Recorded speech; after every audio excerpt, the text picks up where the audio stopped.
As of this moment, people out there in Twitch world can hear your voices. Hello.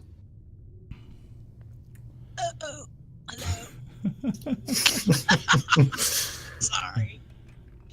And we are live. Welcome to Forged at the Table.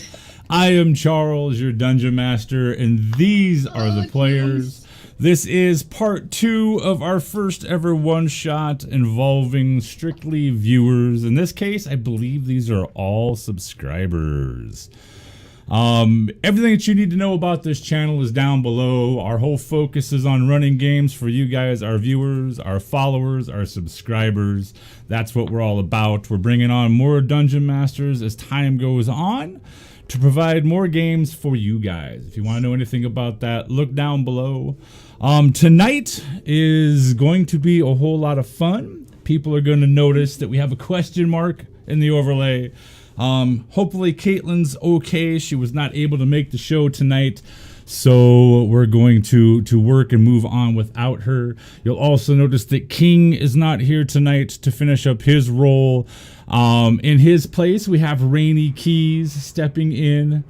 Hello.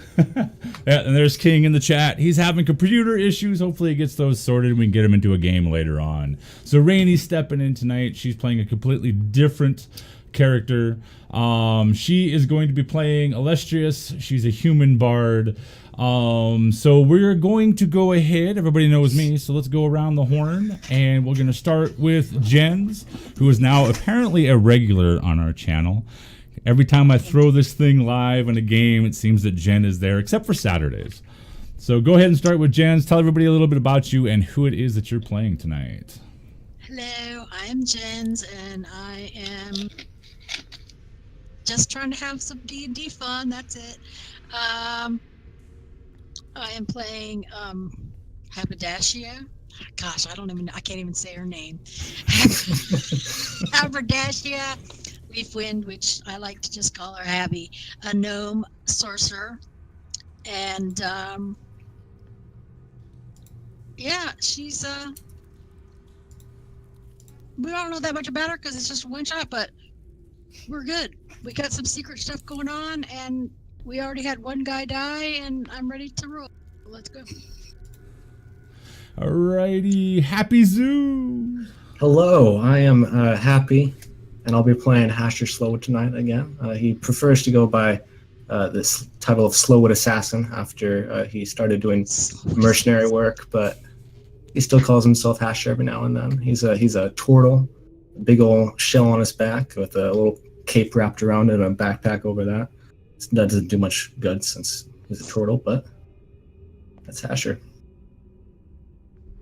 And Rainy, but I think Rainy froze. Uh-oh. Oh. What the heck? There we go. I think she's back now. Yeah. Sorry, my right. dorm net That's cutting all out. right. That's all right.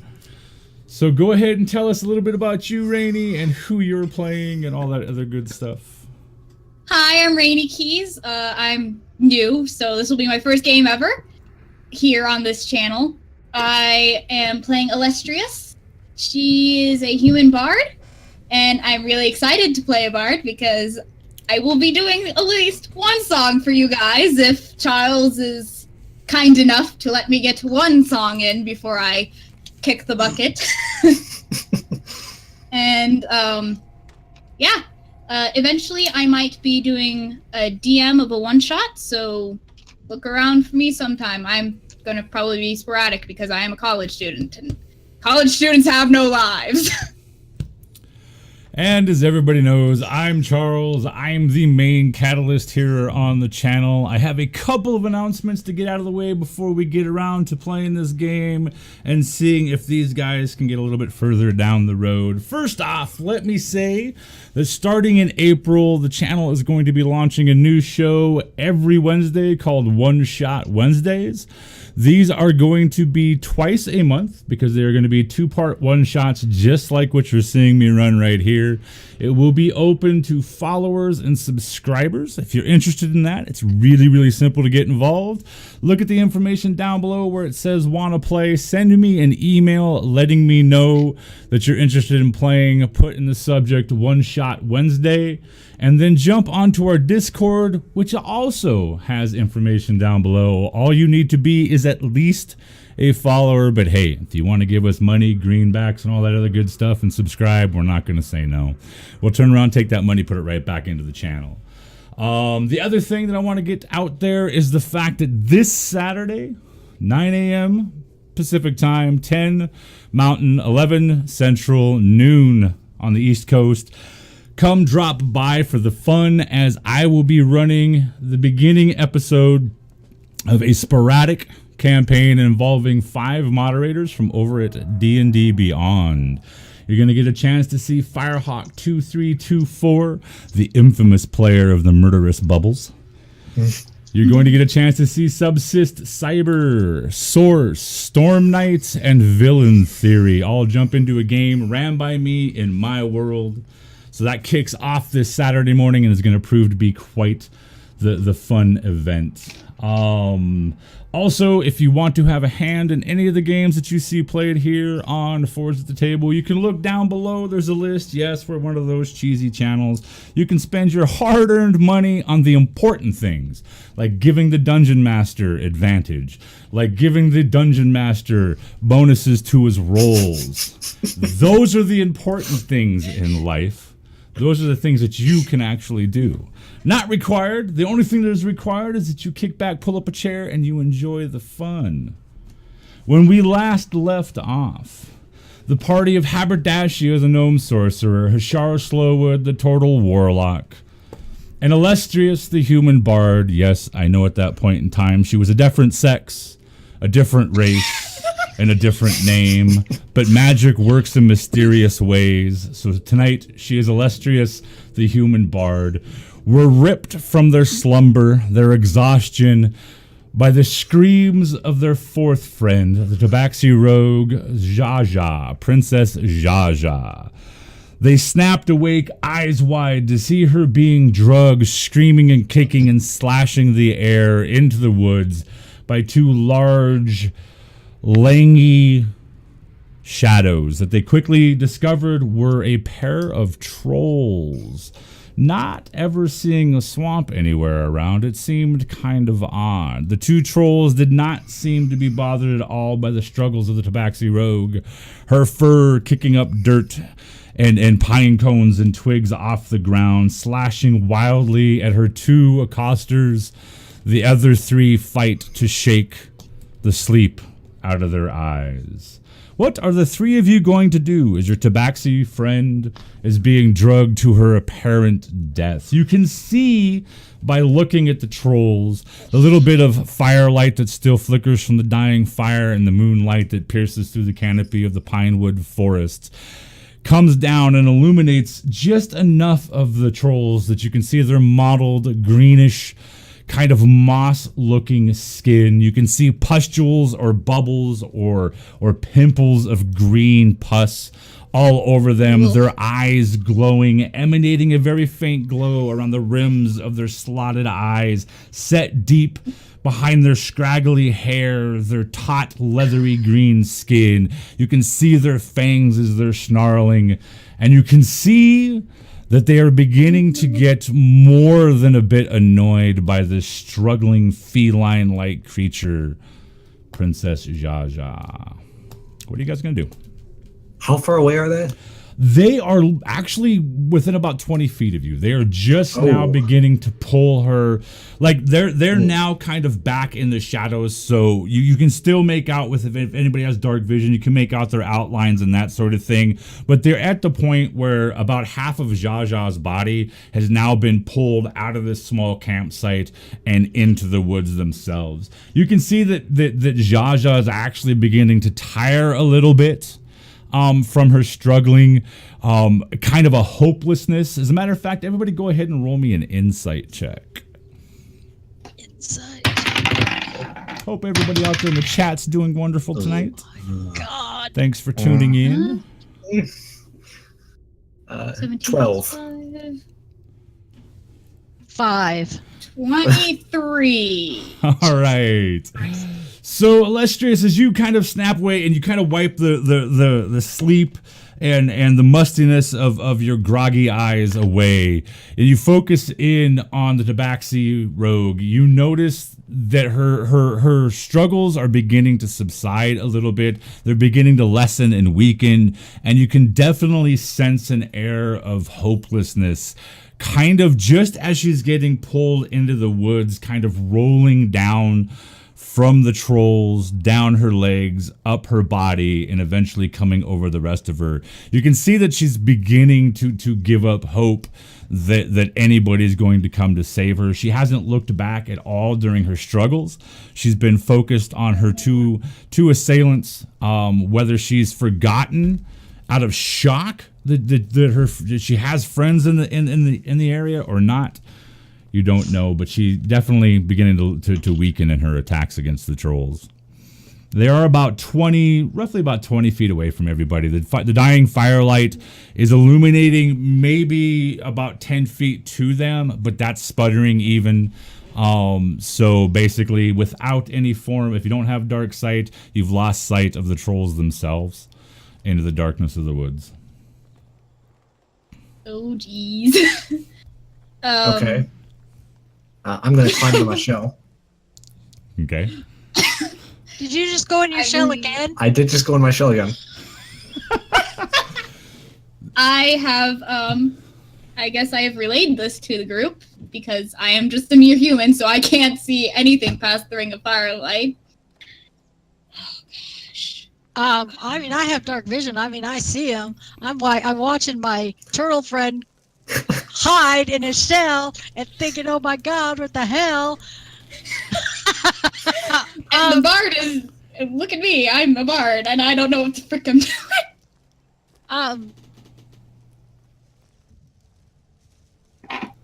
I am. I don't know if I want to roll for trying to give her inspiration to keep on fighting. I am going to at least make the attempt to save her. Okay. Exactly how are you going to go about trying to save I am her? going to bring out my boomerang. Yeah. Okay. Wait, am I close enough for the boomerang? Hold on. Yeah, it's 60 feet. Yeah. Yeah, okay. Yeah, I'm going to throw the boomerang. Boom! Out. Whatever. Well, they both have her, but whatever one I can. Alrighty, we're gonna roll initiative. Oh. Ah! As I see her pull her boomerang out, I whisper to her, Haberdashia, it's all on you. Oh, thanks! And did you Our just bard use can't an do Australian accent? Oh my gosh, now I get a big number. Alrighty. So Haberdashia, what did you get? 21. 21. Wow. Yeah, Finally. I know. Alrighty. Hashar, what did you get? 18. 18. Wow. And Illustrious. 18. 18. All right. And that's 16 plus 2. Alrighty. Which one of you has the higher dexterity bonus? What's your dexterity bonus, Hashar? Mine is +4. And yours. Plus 4, 2. Wow. Okay, we're just gonna say you guys go at the same dang time. That, we can deal with that way. That way. That will work. All right. So Haberdashia, you cock back your arm and throw your boomerang at the fading like shadows of the two trolls. Go ahead and roll me an attack roll if you would. I just really wanted to throw the boomerang.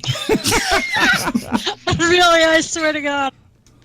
Let's see. I think I get a +3 on that. 15.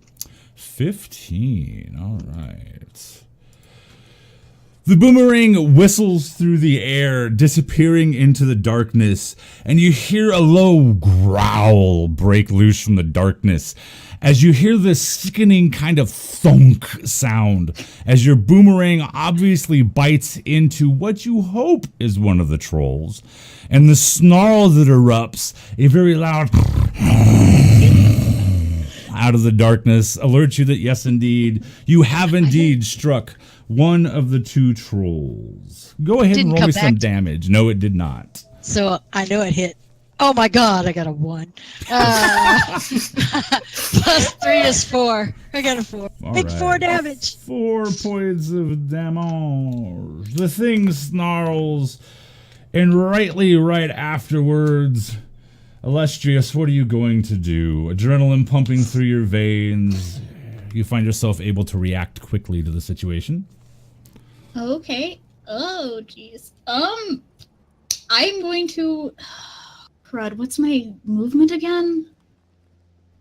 30 feet. I can't. Are they still within range for me to try and go up and stab them? Yeah. You can roll. You can roll up, get within range to stab them for sure. All right. All right. I will do just that. All right. I whip out my longsword. I start charging, skirting around the ring of fire because I'm not that dumb to run through the campfire. Even though I'm dumb enough to walk into darkness where I'm disadvantaged, and I'm going to swing at the closest troll in front of me. All right. You run into the darkness. A booming beam of moonlight through some parting clouds illuminates the side of one of the trolls, giving you a chance to lash out with your sword. Go ahead and roll me an attack roll, please. Ah, crap. That'll be a 5. That will misses. not be good enough. You raise your sword up over your head, bring it forward, completely unawares of the low-hanging branch above your head. As you bring your arm swinging forward, you hear the edge of your sword thunk heartily into a very thick branch above you. The branch does not break, but you spend a second or two ripping your sword out. You stand there within arm's reach of one of these sickly green, leathery, tall, heavily clawed trolls. Its yellow eyes kind of shift around and look straight at you, focusing in tightly upon your small human frame. It slowly drags a milky white, sick-looking tongue across its lower teeth, giving you a kind of wrinkled smile. And Okay. Mr. Tortle Hashar, Oh, shit. hiding in Okay. his Oh, shit. shell. What are you Yeah. going to Oh, do? shit. Question. Yes. So it says that the only action I can take is a bonus action when to emerge from my shell. After I take that bonus action, will I then have action and movement? Yes. Or is that just... No, okay. I'll give you action movement. Okay. So Hasher, seeing that we have now entered combat, begrudgingly exits his shell and picks up his spear. And how far away are the trolls now? Probably about 25 feet. 20 feet? Okay, he hurls his spear. Oh, 25 feet? Yeah. Okay. He hurls his boomerang at the troll that Haberdashia hit. Okay. All for the boomerangs. Everybody's got a boomerang. Oh, okay. 12. 12. Your boomerang goes whistling into the darkness. You wait to hear that sickening thunk that Haberdashia's boomerang did, but you do not hear it. You hear this as your boomerang returns to you. You hear Jaja's screams in the darkness. As everybody make me an Arcana check. Habby gets a very smug look on her face because she hit with her boomerang. 11. For- 17. Arcana. Also 17. Haberdashia and Hashar, you both recognize what the troll is saying to his compatriots. The language that they're speaking isn't necessarily a language. It's something magical that is altering their vocal cords. And you're able to pick this up because you understand the arcana behind it. But you hear a voice, in the darkness of the woods as you see finally Jaja disappear into the woods, and with a sickening kind of a kind of like a cat, almost like coughing up a fur ball. You hear this thunk sound, and then you hear what you can only expect to be Jaja going like she's trying to say something or whatever. The deep voice, "Take this one to mother. Protect her at all costs. I will deal with these insolent children." You can hear heavy footfalls quickly disappearing in the trees as the uninjured troll steps out. You can see the wound caused by Haberdashia's boomerang quickly sealing itself up. The boomerang being excreted from his green leathery skin with a slick ichor of greenish blood on it to tumble to the ground with a light thunk. The troll's eyes focus in on Illustrious, the human bard. His claws lashing out fast twice. First the left one and then the right one. Looking for purchase on the human bard's small frame.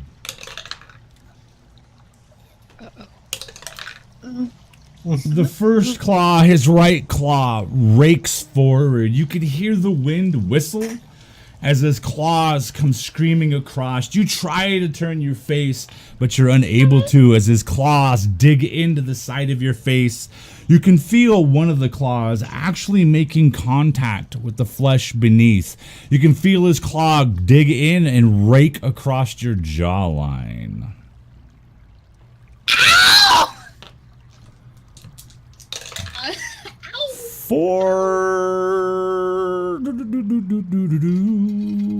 Ouch. 11 points of damage.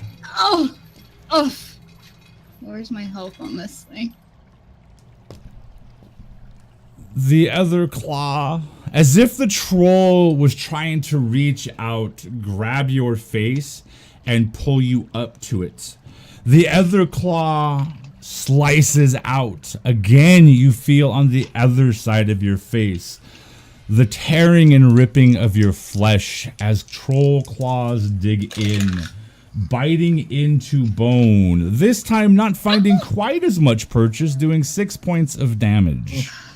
Oh no. But the troll lifts you, your feet, easily, dangling in the air as he does begin to pull you up towards him. His head cocks slightly to the side. His mouth opens up to show rows of jagged yellow teeth, that milky white tongue just kind of wagging inside, almost as if he's going to give you a kiss.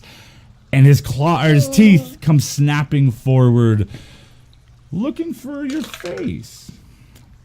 You manage, just as the mouth begins to close, you smell the fetid, sickly breath of everything this creature has eaten over the past month. You can see chunks of green, slimy meat caught in its teeth, amongst other things. You think you see what looks to be an eyeball, like maybe a rat's eyeball in one of its like hollowed out cavities, and the teeth snap.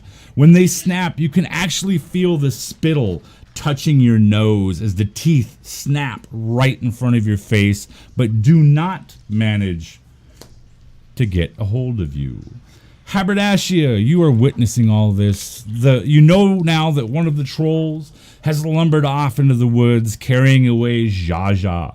Somewhere in the distance, you still hear her periodically, this very faint kind of sound going on, very feline in its approach.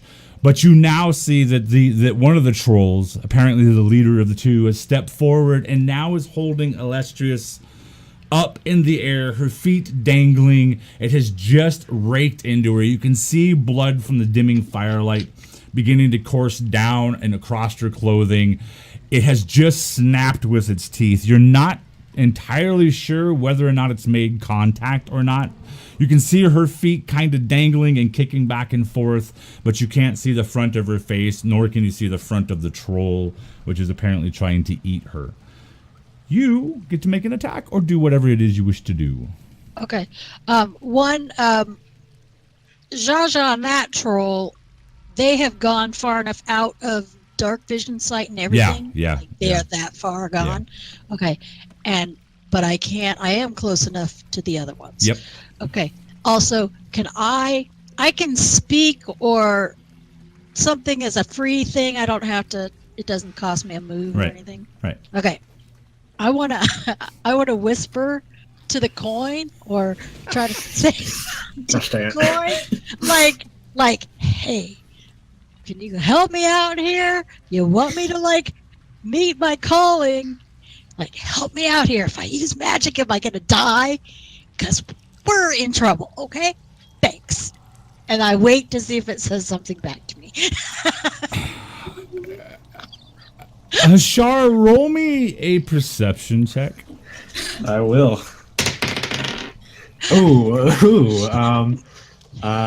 20. You look over and you see Haberdashia not only whispering down in towards her clothing and all that and holding something. You actually see the top edge of that coin sticking out of her hand, and you hear her asking the coin for advice. You actually hear the response. Oh, my child, join me. Turn on your friends. They are false. Come to me. I promise you glory. Go ahead and make a wisdom check or wisdom save, Haberdashia. Oh, wow. Okay. oh. Uh-oh. Oh, God. Let's see. No. Oh! -1 in wisdom, so that makes this a 7. Okay, so Haberdashia, as you are standing there talking and you receive the response from the coin, you feel a mother's warmth, as if you're standing inside of a grandmother's kitchen with all the matrons of your family. Cooking, baking, lovingness, caring, this all washes over you. And you begin to look at the poor human bard, her frail figure being held up by this strangely exotic, kind of handsome troll. Her feet kicking, struggling. You think she's about to get what she deserves. Your eye flicks off to the side and you see the giant turtle Hashar standing there, his eyes focused on what's happening. He doesn't seem like any kind of friend. He has every intention of hurting your new friend, your true friend, this troll. Your mother, she told you. And she wouldn't lie. That's your turn. Illustrious, you were being held aloft in the air right next to the face of this great troll who just tried biting your head. You can see the salivation dripping down his chin. His eyes are showing this very unnerving kind of grotesque hunger as he gazes at you, not lovingly, not like a lover would, not like a family member would. He's gazing at you like a fat kid looking at cake. He wants nothing to crack but to crack your head open like an egg and lick out the gooey middle. What are you going to do? What I'm going to do is... Oh, geez, I'm down to 20. I'm going to use the cantrip Vicious Mockery at this rude troll who's trying to eat me. I am not food. All right, go ahead and tell everybody what Vicious Mockery does, if you would. Vicious Mockery, my dear friends, is a cantrip that has a range of 60 feet And I unleash a string of insults and laced with subtle enchantments at a creature that I can see within range. If the target can hear me, though it doesn't need to understand me, it must succeed a wisdom saving throw or take 1d4 psychic damage and have disadvantage on the next attack roll it makes before the end of its next turn. The spell's damage increases by 1d4 when I reach level 5, the 11th level, and level 17. All right, what's your spell DC? My spell DC is 15, so it has to be to 15. This is going to be interesting. That'll do it. With the -1, he rolls an 18. Oh. The troll sits there, a strange wisdom in his eyes, like he has seen magic before. People have always taunted him and his kind, making a mockery of them, trying to run them out of areas that they rightfully belong. His eyes flash now with a sinister, hungry anger. You can feel your lifeblood dripping down your face, your neck, seeping over your clothes and in. You can feel the warmth of your blood touching and dripping down your breast. You are in a bad way, at a bad place, at a bad time. Hashar, what are you going to do? How far apart are Haberdashia and the troll? Haberdashia and the troll are roughly at this point about 15 feet apart. Ooh, okay. So I saw what just happened to Haberdashia. I'm going to cast Hold Person on her and choose the troll as my second target. Okay. So it has to make a Wisdom saving throw of 15 or be paralyzed for the duration of the spell.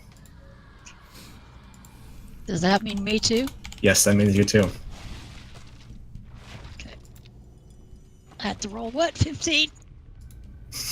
I'm not doing so hot. Oh no!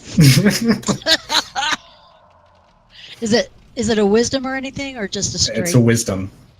Oh, that's even worse because I got -1 wisdom. I like this die. I like this die a lot. Oh gosh. 16. Oh, no.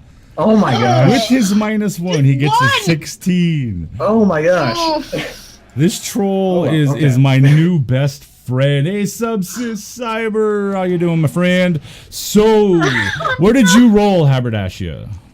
I'm not going to 3. get my song in. 3. All right. All of a sudden, as if giant, invisible hands or manticles wrap around you, holding you tightly, squeezing it, not enough to cause damage, but definitely enough to hold you in place. You feel as if a giant's hands have grabbed around your body. You feel as though hands came up out of the earth grabbing onto you. You struggle, you shake, but you're unable to break free.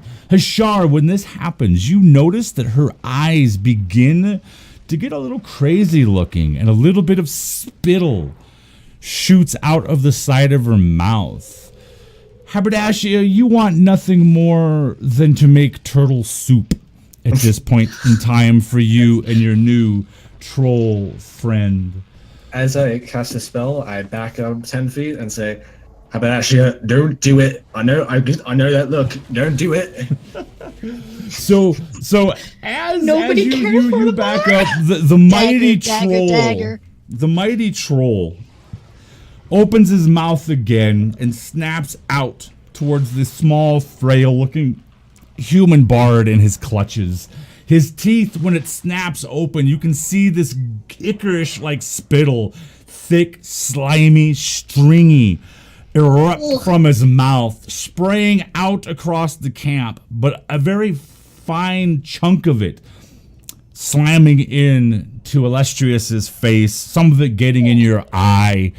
Your mouth, which is kind of open in a silent scream, tasting what the troll's mouth has presented. His teeth slam towards your face once again.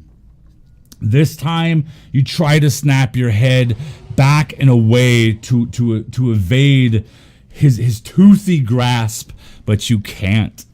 His teeth jagged, serrated almost, slam in. His hands, kind of his claws digging into the back of your head, holding you steady. He pulls you in, his teeth snapping onto your face. You can feel his teeth pierce in, ripping the sides of your cheek, his teeth dragging across bone in a strange sort of kiss. Upon seeing this, Haberdashia, you actually find yourself a little bit jealous as your heart kind of pulses a little bit faster, wishing that you could replace her. A strange sort of love bond forming between you and this troll. 10 points of damage, Illustrious. As he literally begins to pull back, you feel your flesh of your face pulling away, and you can see it for a brief second. You can hear in your ears your flesh tearing, tendon and bone scraping and snapping. You know that the end is near, but for some reason, he seems to be done with you. He spits to the side, maybe not liking the taste of your skin, and throws you backwards through the air. You hit solidly on the ground, taking another 2 points of bludgeoning damage as your back hits the solid earth, moist, and you slide backwards. The troll lets out a loud, guttural roar as he charges forward towards Hashar, the one who apparently is doing something, he senses, to his friend. He closes the gap quickly, bringing his claws to bear, snapping out first one and missing. You turn just to the side, the claw scrapes across the side of your turtle shell. The second one, again, you manage to kind of duck from the second one, again pulling your head, thunk, inside of your shell just enough as the claw comes digging deep. You can hear your shell being scraped, and as his claw comes forward, he's actually got some of the matter from your shell, some of that bony material buried into his claws. He seems excitingly angry, his eyes flashing a bright yellow as he looks down towards you, your face kind of pulled back into your shell. You seem to be the focus of all of his attention. Now, does Haberdashia once again get another saving throw at the beginning of this turn? Is that correct? At the end of her turn, she gets at the end of her turn. Okay, Haberdashia, you're being held. Yes, go ahead, Rainey. What was the original damage plus the 2? My audio cut out when you were explaining the first damage. Was it 6? Yeah, I believe it was 6. Yeah, okay. It was 6. Thank you. Haberdashia, you're still struggling. You see your new love interest, your friend, the hunk, the man that you have always desired. You can see yourself in the back of your mind, curled up in front of a fire, some halflings roasting on a spit, him enveloping you in his arms, and this motherly or grandmotherly figure telling you both tales on the other side of the fire pit in this lovely cave. But you're being held firm. At the end of your turn, go ahead and roll me another saving throw, please. And I screwed up because I should have got advantage on that, but we'll do it this time. Because I'm a gnome, I get advantage on wisdom saving throws. So I'm going to roll this time. Let's see. You know, I really was trying to help. I swear to God. There was nothing malicious in what I was trying to do. I was hoping this would tell me if I could do magic and not die. Oh my God! Don't worry, I'm not getting out of this. One of them was a natural 1, so good thing I got advantage. And this one is an 8, so 7. Big 7. The hands, the invisible hands, continue to grip you. Every time that you try to shake your way free, they tighten just enough. I'm given harsher the evil eye, and I'm giving the heart eyes to the troll. Okay, and now I need another saving throw wisdom. Okay. Another wisdom for me? Yep. Jeez. Roll better this time. Roll good. Roll good. Well, better than the other one, but not that great. No, oh, actually, no, it's even worse. Wisdom's 5. Damn. And that's with advantage? Yep, I rolled a 4 and a 6. Wow. Yeah, you do. You cast the voice in your head now that only you can hear begins to sing to you in this kind of sinister voice, telling you all the good things that await you in your new future. That you need to break free, you need to assist her other child, and you focus in on Hashar, giving him the evil eye, wanting nothing more than to dig a very large spoon into his cook, soft and boiled carcass and gobble up some turtle stew. But you're not able to break your way free. Illustrious, you are now on the ground. Right, literally in front of you, to your right, is the troll. Has just now been trying to remove Hashar from his shell, to turn him into turtle stew or whatever it is. He seems to no longer be aware of you, and while your wounds are significant, blood is flowing. You can feel your face torn to such a way that you aren't even able to talk. Your jaw kind of hangs slack. The tendons that allow you to move it up and down on one side have been torn. So about the most you would be able to say is as your tongue kind of lolls out of your mouth. But like I said, it appears that this troll is unaware of you now. He's focused solely on Hashar. What are you going to do? I'm going to cast the spell Cure Wounds on myself so I can actually speak and be useful. Okay, go ahead and do that.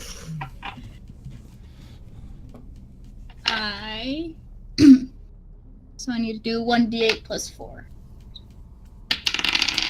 7, 11. Alrighty. So So- I'm back to 31.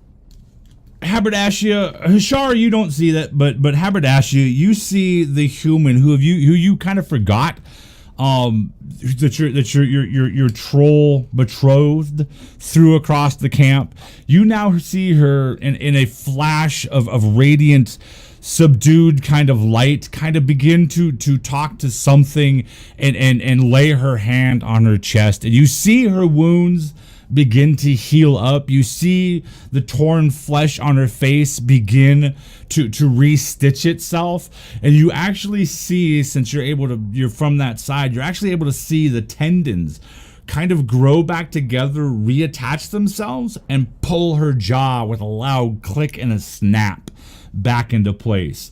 The rest of the meat of her face on that side still kind of hangs open. So as she opens her mouth and the tendons stretch, you can see into the side of her mouth. You can see her tongue and all of that. But she seems to be repairing herself. And this just frankly pisses you off to no end. Hashar, the troll standing in front of you, anger flashing in his yellow trollish eyes, a hunger as he wants to peel your shell back and make a soup out of you. What are you going to do? I'm going to strike him with my spear and cast Booming Blade. Alrighty.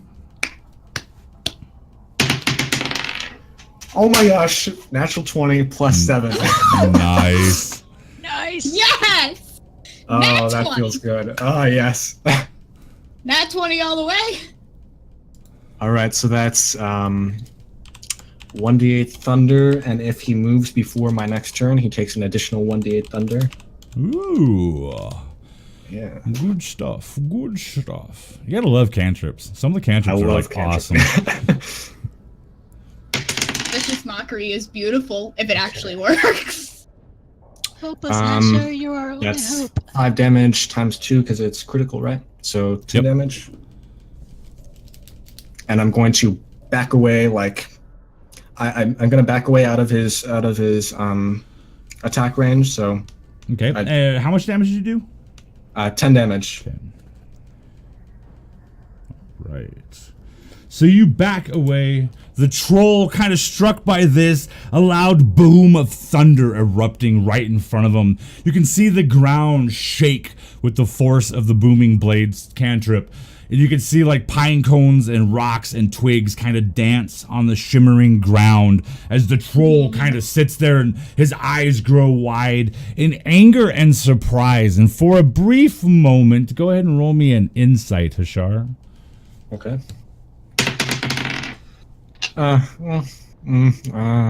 6. 6.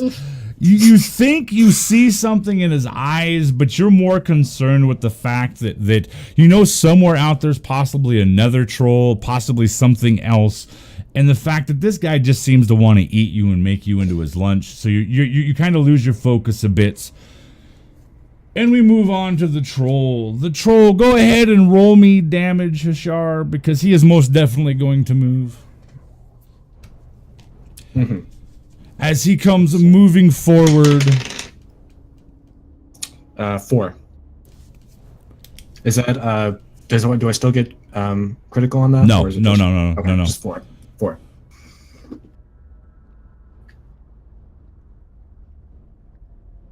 All right. So, hey, you guys actually did looks like some damage to him, but he lashes out at you again, snapping forward with these great curved green and black looking claws, looking to find purchase on your flesh and not your shell. He looks at you as if kind of like somebody who would be fighting Bruce Lee. You can see that he's beginning to get annoyed with your subtle moves to block his moves. And again, he lashes out, bringing a claw up from the ground, thinking he's got you, and brings it up forward. But he doesn't understand that a turtle shell is not only on the top, it's also on the bottom. And you lean back just enough as his claws come raking up the front. And at first, his eyes focus in. You can see an almost sadistic glee in his yellow eyes because he thinks he has you because you didn't move. And then he realizes as his claws come up and he too hears the scraping that everybody else hears. You see that kind of sadistic glee turn into a vile anger as his other claw comes slashing down from the other angle. This time, however, whether it's overconfidence or a miscalculation on your behalf, the claw finds purchase, raking down across your arm. It'd be your left arm. Slicing in, holy God, for 12 points of damage. You can feel your total tricep getting ripped as his claws dig in. And you think for sure that he's going to come biting towards you, but he takes a quick sidestep at the still glowing hand of Illustrious, laying, just having sat up from healing herself, his teeth opening up as he comes flying towards you once again. One thing, Yeah. I forgot to roll spear damage for that. I get spear damage as well with that. Okay. So that's 1d6 plus 4, Okay. which is 7. 7. You lean up, get done casting your heal on you. You feel your flesh beginning to mend as his great mouth slams shut across your shoulder. His intention, obvious to end this, he's tired of dealing with you insolent children.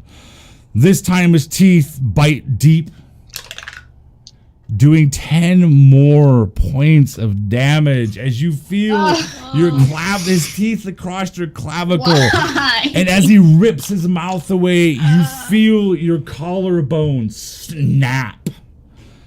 Pain shooting down the side of your body, stars exploding in your eyes. This troll seems to definitely have it in for you. That much is indeed for sure. Haberdashia, you're still held firmly, tightly, unable to move. First off, roll me at the end of your turn. Actually, do you have any, do you have any somatic spells? Just voice. Just voice? Yep, just voice. Is there a quick way I can check that, or do I gotta go look at all my spells? I don't know if I have. Hold on. Oh, it doesn't even show it on here. Hold on. Oh, I forgot my spellcasting mod. Oops.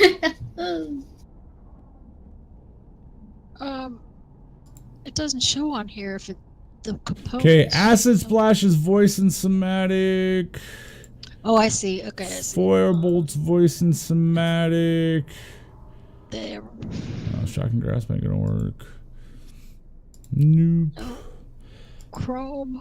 I'm going to go ahead and roll me just a straight sleight of hand or a dexterity.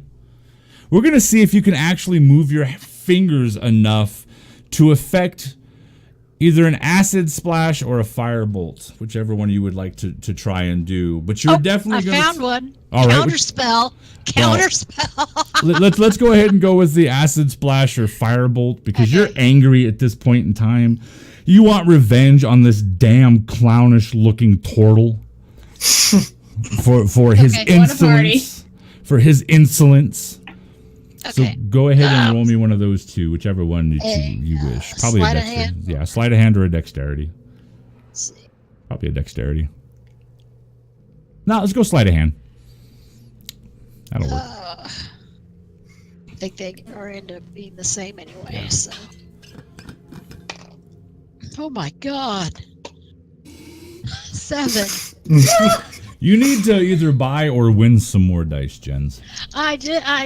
I've been using some different dice. Oh my You God. tried to wiggle your fingers free enough, but you're unable to, and you spend your turn struggling. You're ready if you can get your fingers to go to mouth the words, the arcane words to the spell. You have it. You know. You can just see in your mind's eye like acid splashing across the face of the turtle, melting him down to his bone to help out your betrothed.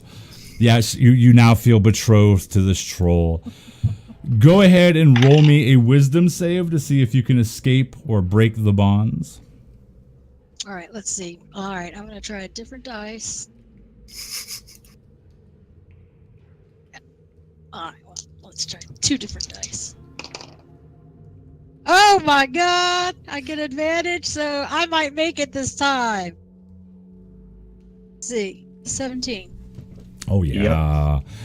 You feel the invisible hands loosen and then fully slacken and kind of slide off of you. And in this great gnomish rage, your muscles tight, shaking with anger. Everybody hears Haberdashia let out this great and mighty growl as your eyes focus, burning almost a hole into Hashar. Roll me another wisdom save, please. Come on. Come on, new die. Yeah.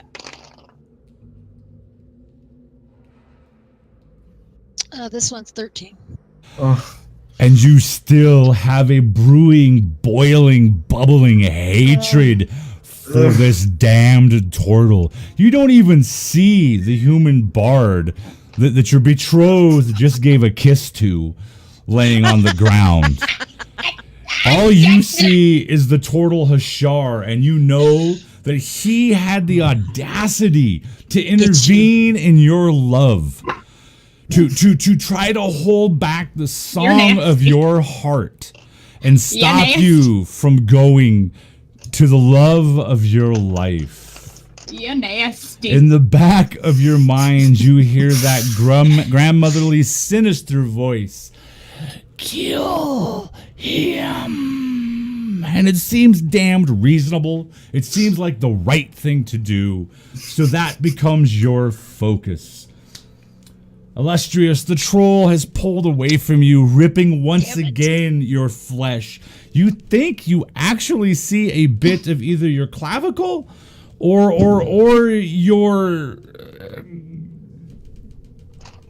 one of your bones in his mouth, with a big chunk flap of your shoulder flesh hanging from his great gaping maw, stuck in his teeth right over where you saw that little rat eyeball that was decaying in between his teeth. What are you going to do? That's disgusting.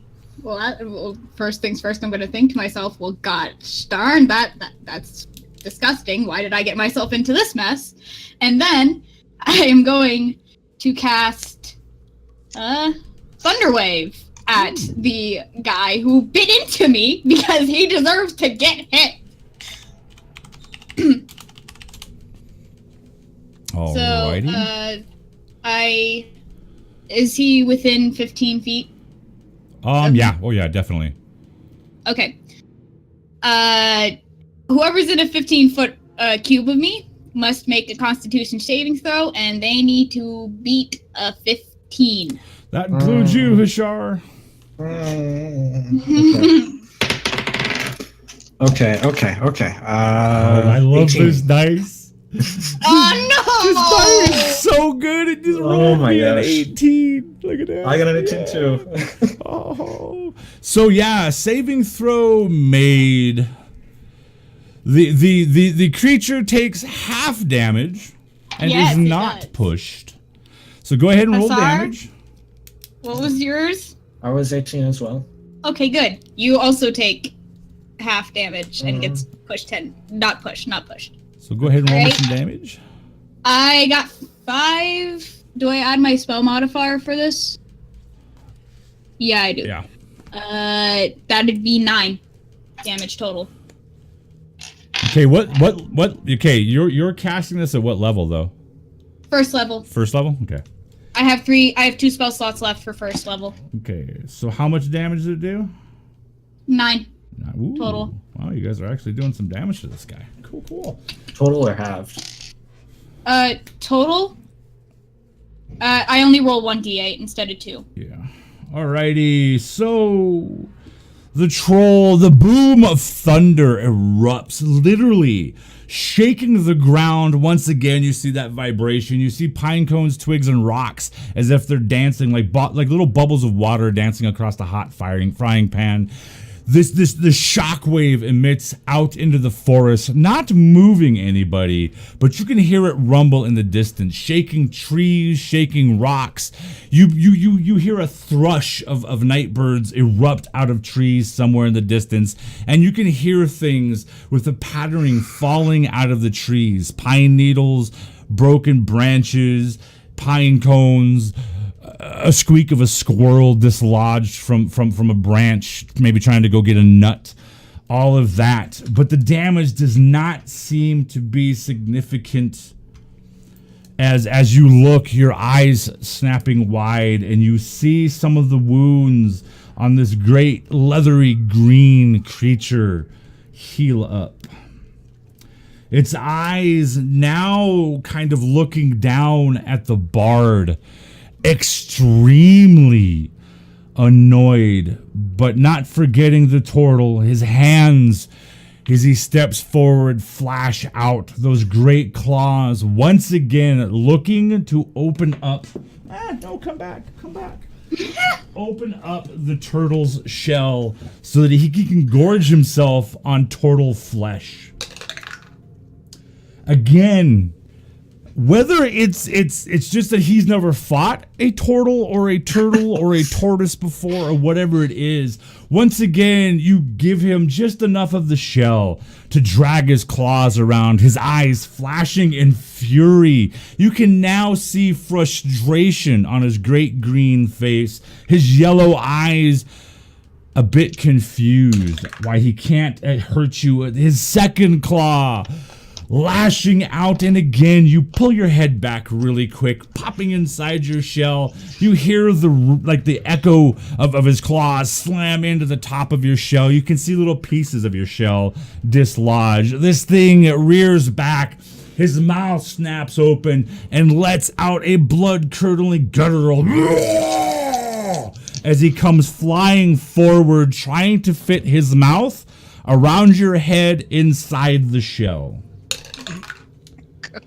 His head, you can hear this dull thunk as with great force he tries to slam his giant troll head in. Slobber, ichor, saliva, and other bits of what you think might even be part of Illustrious's face or shoulder drop in on top of your face. You can feel the slime, you can smell the fetid breath, mixture of rotting things stuck in his teeth, the guttural acid, whatever it is inside of a troll's belly, and the fresh blood of the human bard come out onto you. But the thunk is solid, and the troll stumbles backward, letting out another great bellowing, angry roar of pain. And this time as he pulls back, you can see where his jaw's been cut, and just above the eyebrow, as if somebody gave him a solid 1-2, lashing him open in a boxing ring. The troll stumbles backwards, angry that once again he had you and he could not. He could almost taste your flesh, but wasn't unable to. We come back this time to Haberdashia. Her rage can be felt, emanating from her love-filled, boiling, lustful heart, raging across the camp. Her eyes focused solely on Hashar. What is the thing that would do the most damage to him, Haberdashia? What is the thing that would assuage your anger and fan the flames of your lust for your troll betrothed? Fireball. Oh, shit. Oh gosh. Yeah, and an amazing roar of anger. You would, because you're not aware of the weakness of a troll. You're just thinking about getting this turtle out from between you and this great green hulky hunk of troll love. And you feel that burning in your chest. Go ahead and cast me Fireball. Oh my god. I think that's like, my worst one. What do I need? Where's my... And you're going to this is pretty good. You're going to cast at the highest level, which would be 3. So this is a save, right? You still have to know. You just have to roll damage. Exactly. You have to roll 8d6, please. 8d6. Yes. I cast counterspell. No. What? No, what? It's a reaction. You are completely unaware of her. Okay, fair. Okay. I feel like your head is still inside your shell. That's You're true. just Okay. It's 8d6, right? Okay. Thank you for making a choice for me. Oh my god. Hold on. This could be the one shot right here.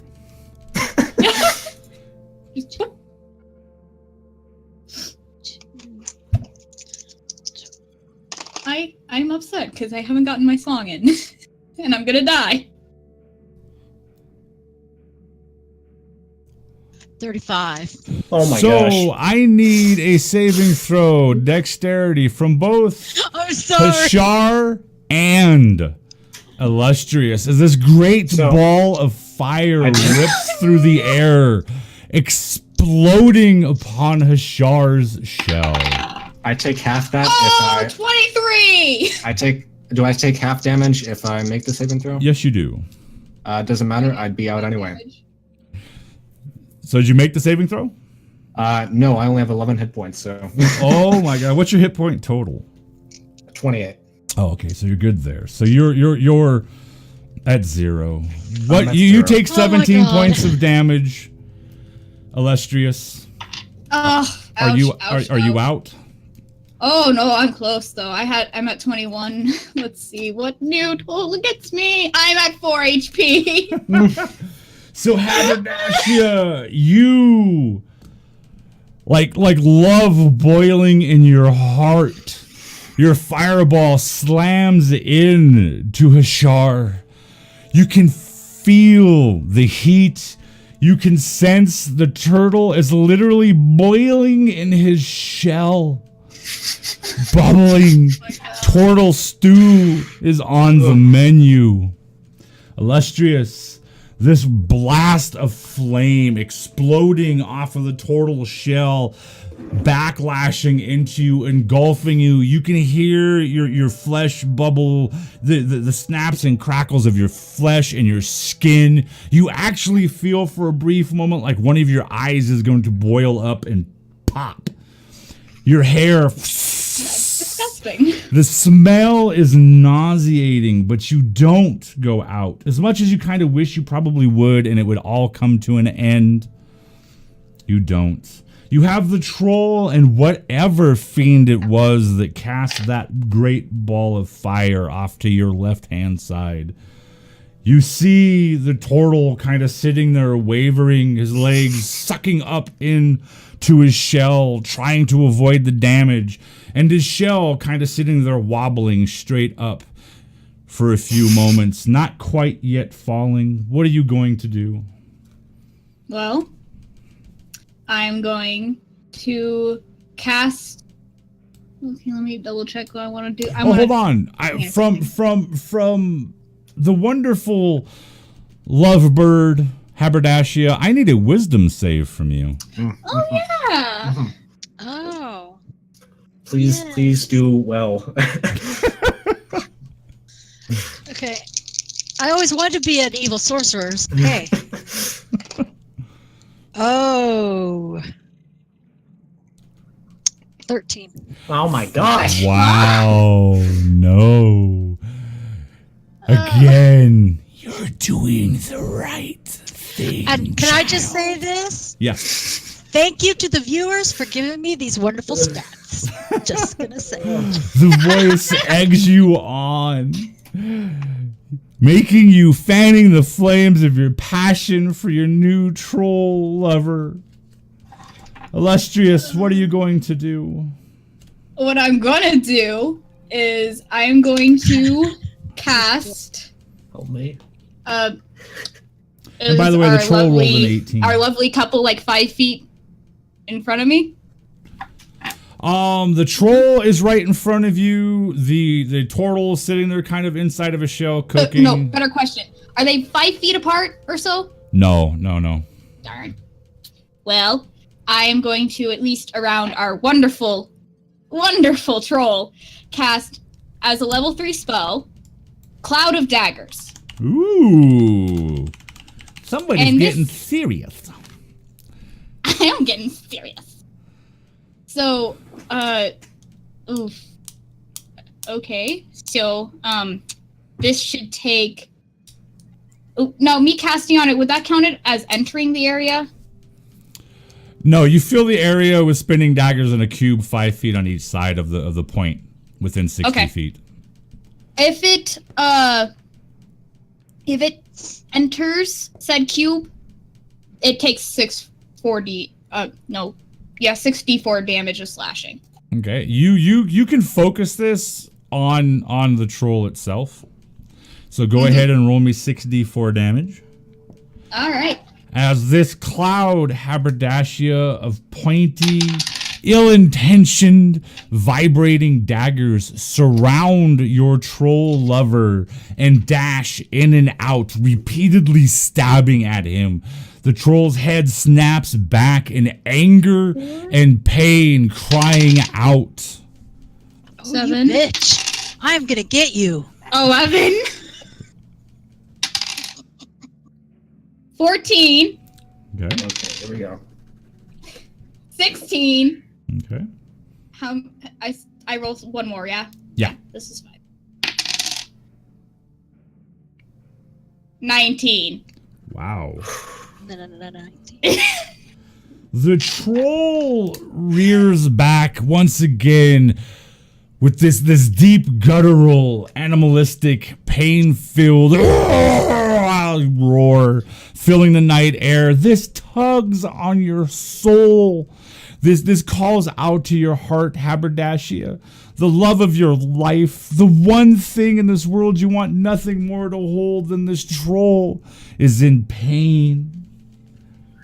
And I give one good yell. I'll save you. I'll save you. I promise. I shall make my Hashar, roll first me a death roll. save, please. Yes. Oh my god. Oh, that was a 5. No, so one step closer to death. The troll, rearing back in pain, does not lose his focus as his eyes come back to land down, looking at this insolent human, this little female who is torn left from right, that won't just die, that for some reason feels this untoward hatred to him. And he lashes out, first with one claw, then another. Whoa, dang it, get back here. Well, that ain't good. Oh. One claw misses. With a howl of rage, his eyes focus in. The other claw does not miss and scrapes across your face. You can feel it removing tendon, teeth. Your bottom jaw feels like it's beginning to tear, and you literally feel your bottom jaw rip out and unhinge as he tries to tear it off, doing... I'm out. I'm out if it's 10 anything greater points than 4. of damage. Yeah, I'm out. I'm out. Rip party. As the the bar. troll rips your jaw, your lower jaw off, peeling it off. Haberdashia, you see this frail human bard's face, the bottom half of it ripped off and pulled into the air. Your lover, the troll that you so want to hold on to forever, raising it up into the air in a triumphant roar. That's rude. Looks over at you, your eyes meeting. Love is not filling the air as you feel an emptiness overcome you, as if somebody great that you truly were believing in leaves you.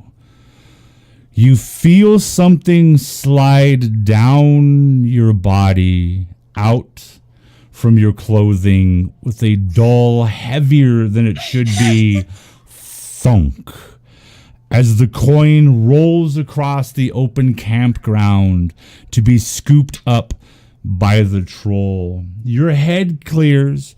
You have no idea what's happened.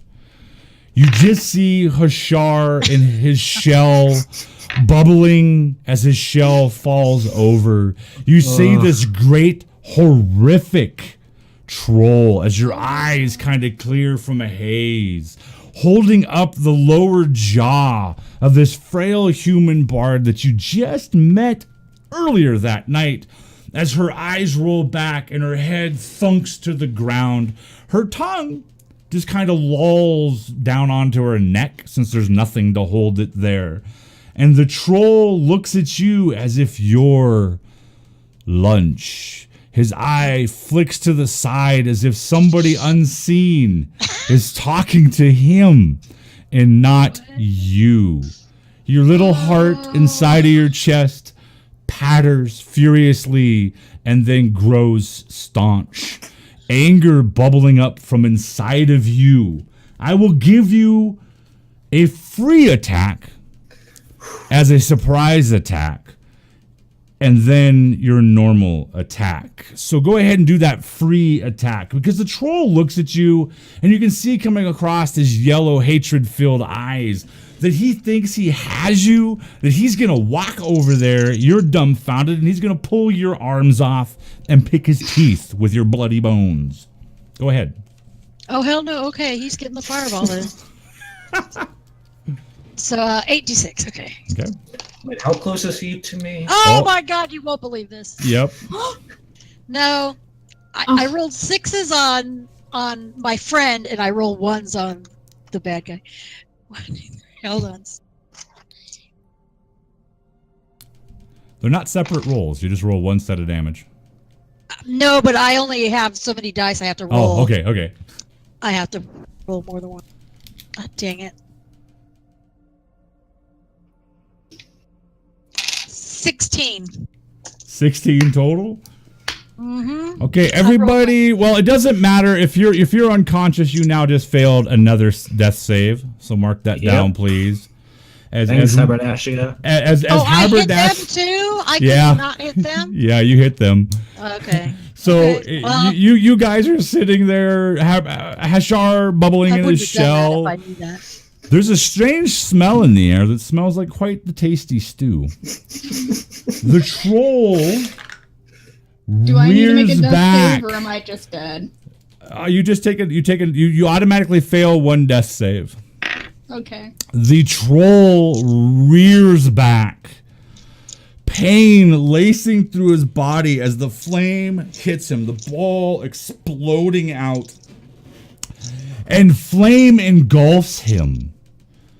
Before he was able to regenerate anymore, the flames take him, wrap him, and you see him take a few steps towards you, Haberdashia, his skin bubbling. You can see the shadowy, blackened, charred flesh of his once green, leathery skin beginning to peel off of him as he takes one trembling step towards you, his hand snapping out, great claws engorged in flame as he reaches towards you to peel the flesh from your body, and he collapses down first to his knees. You can see his great troll mouth. His jaw drops open as if he's going to lean forward and bite, and you see the blackened flesh unable to maintain the weight. His jaw snaps away and literally drops, hitting the ground, and it reminds you of a good great boar rib in the sound that it makes. The troll's other hand snapping out, this one black, and you can literally see chunks of flaking burnt roasted flesh and meat falling off of the troll as he reaches out towards you and falls literally at your feet and smolders dead. Yay. Yay. He had exactly 16 hit points left. Oh my god. Oh At my this gosh. point, everybody, we're going to take our break for the evening. We will be back in about 5 to 10 minutes. I hope you're enjoying our show. Thank you for coming and hanging out with us as we try to wrap up this one shot, but I'm not sure if it's going to wrap up tonight. I'm hoping it is. It should. We will see you guys in about 5 to 10 minutes. And again, thank you for hanging out with us. Wow. I have never rolled this much.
Alrighty, now they can hear us again out there in Twitch world.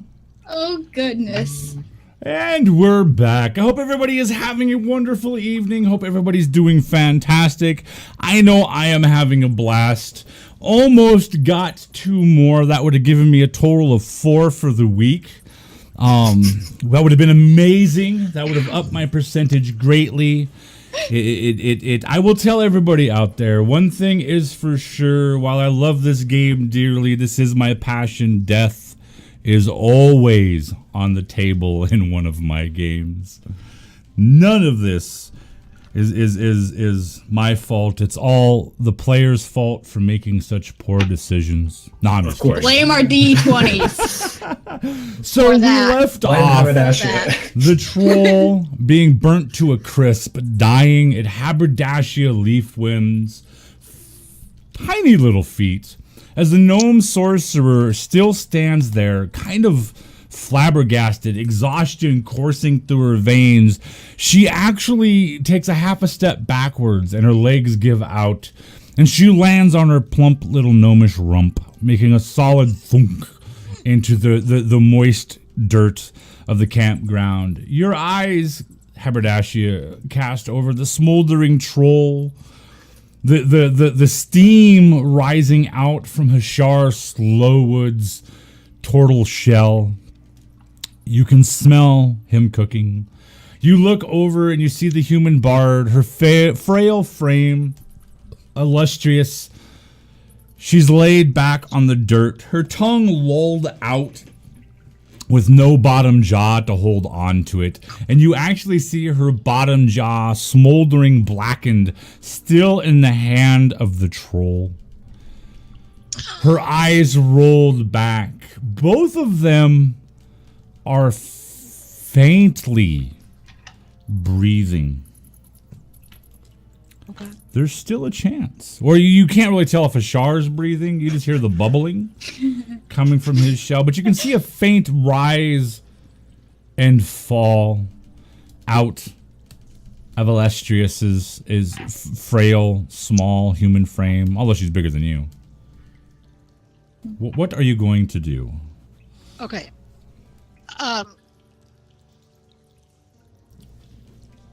Can I quickly, or would I know, or can I quickly like search them or anything to see if they have any healing potions? Oh. Yeah. You can get you manage to kind of like you're sitting there on the ground. This rage kind of bubbles up. It's a familiar feeling, but different than what you had towards Hashar. It's kind of a mixture of rage and strangely enough, a mother's caring. As you realize that somewhere, as your eyes snap from side to side, there must be some kind of derelict or ingrate, vicious sorcerer hiding in the shadows to have cast such flaming spells upon your friends. It wasn't me. You snap into action. You run across the ground. The first one closest to you is the also somewhat smoldering wisps of smoke rising from her crackled, burnt flesh. Wisps of smoke rising up into the air. You begin to feel around on the burnt corpse and clothing of Illustrious. Illustrious, does she find any potions or anything on your possession? Oh, let me double check my equipment. Yes, she does find a potion of healing superior, a potion of healing greater, and yeah, that's it for healing. You find 2 charred in this burnt pouch. You find these 2 vials that as the pouch burnt, they actually broke away and rolled off to the side. So you find these 2 vials of glass, clear liquid. Nothing really to distinguish them except for charred and slightly melted cork. And you notice on both of them, one has one metal kind of enameled heart on the top of the cork. The other one on the glass tube itself has 3 enameled hearts wrapped around it. You're fairly certain that these can't be anything bad. You're in a desperate situation. What do you do? Oh, I'm totally gonna pour them down their throats. Okay, which one to which person? Does one look worse than the other? I mean, You can't really see Hashar, but I will tell you right now that the human bard is in a bad way. I'm Okay. missing my jaw. well, plus I also got them from her, so I will take the one with the 3 hearts and give it to her. All right. Is that my healing of superior? Yeah. Yep. Well, I would assume so because I watched Link. I mean, Yeah. we played Link, and we know that hearts. Yeah. Well, I wasn't sure which one was the superior. Legend of 'cause Zelda. I Yeah. Legend of Zelda Heart Fairies. All right. So that's 8d4 plus 8. Yep. Luke One. didn't read them. Yes, I know. I should have done that. 3, 6, 10, 11, 12, 16, 18. The way that I do potions of But I healing, think I did this wrong. the way that I do potions of healing in my games. Oh, plus 8. 18 Plus plus 8. So I get like 26. The way I do healings in my game, some people only allow the potion of healing to basically stabilize you and bring you back to 1 hit point. I don't do that. I'm a nice, benevolent DM. I was just going off what D&D Beyond told me. So I will. You get all of that health back. And Yay. and as you at first kind of gag a little bit, and then the gurgling of this liquid going down and warming you from inside, you begin to feel your charred, burnt, broken, torn, ripped, shredded flesh begin to stitch itself back together. But the worst pain you have ever felt in your life, though, begins to start where your top jaw would mend with your bottom jaw. Imagine, if you would, the worst infected tooth pain and wisdom tooth pain you could possibly imagine, and then magnify that with somebody jacking a nail into that tooth and wiggling it around.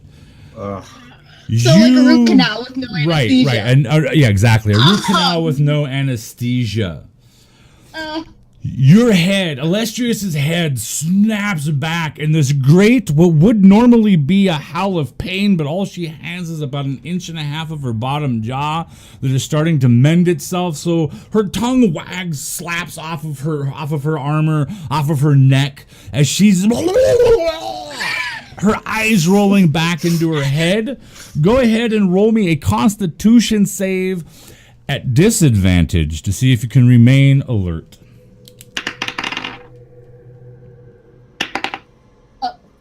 That fell.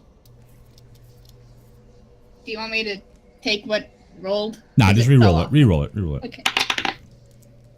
That got pushed off again. So what'd you roll? Do you want me to? I rolled a 17 for the first one, and the second one ended up at a 9. Okay. So the world spins. You get lost in the pain of your jaw remending and stitching itself back together, and your head thunks loudly to the ground as you go out. The last thing you see is the little stubby short legs of Haberdashia Leafwind, your apparent savior, stepping over your body to get to something just outside of you. You smell this sweet, tangy meat boiling in a lovely stew as your eyes go out. Haberdashia, before you can get to Hashar Slowwood, I need Hashar to roll me a death save. Oh, gosh. Oh, there it is. 9. 9. Is that the third one? That's the third one. All right. Haberdasher, you get up to him, and it smells like turtle stew boiling within its shell.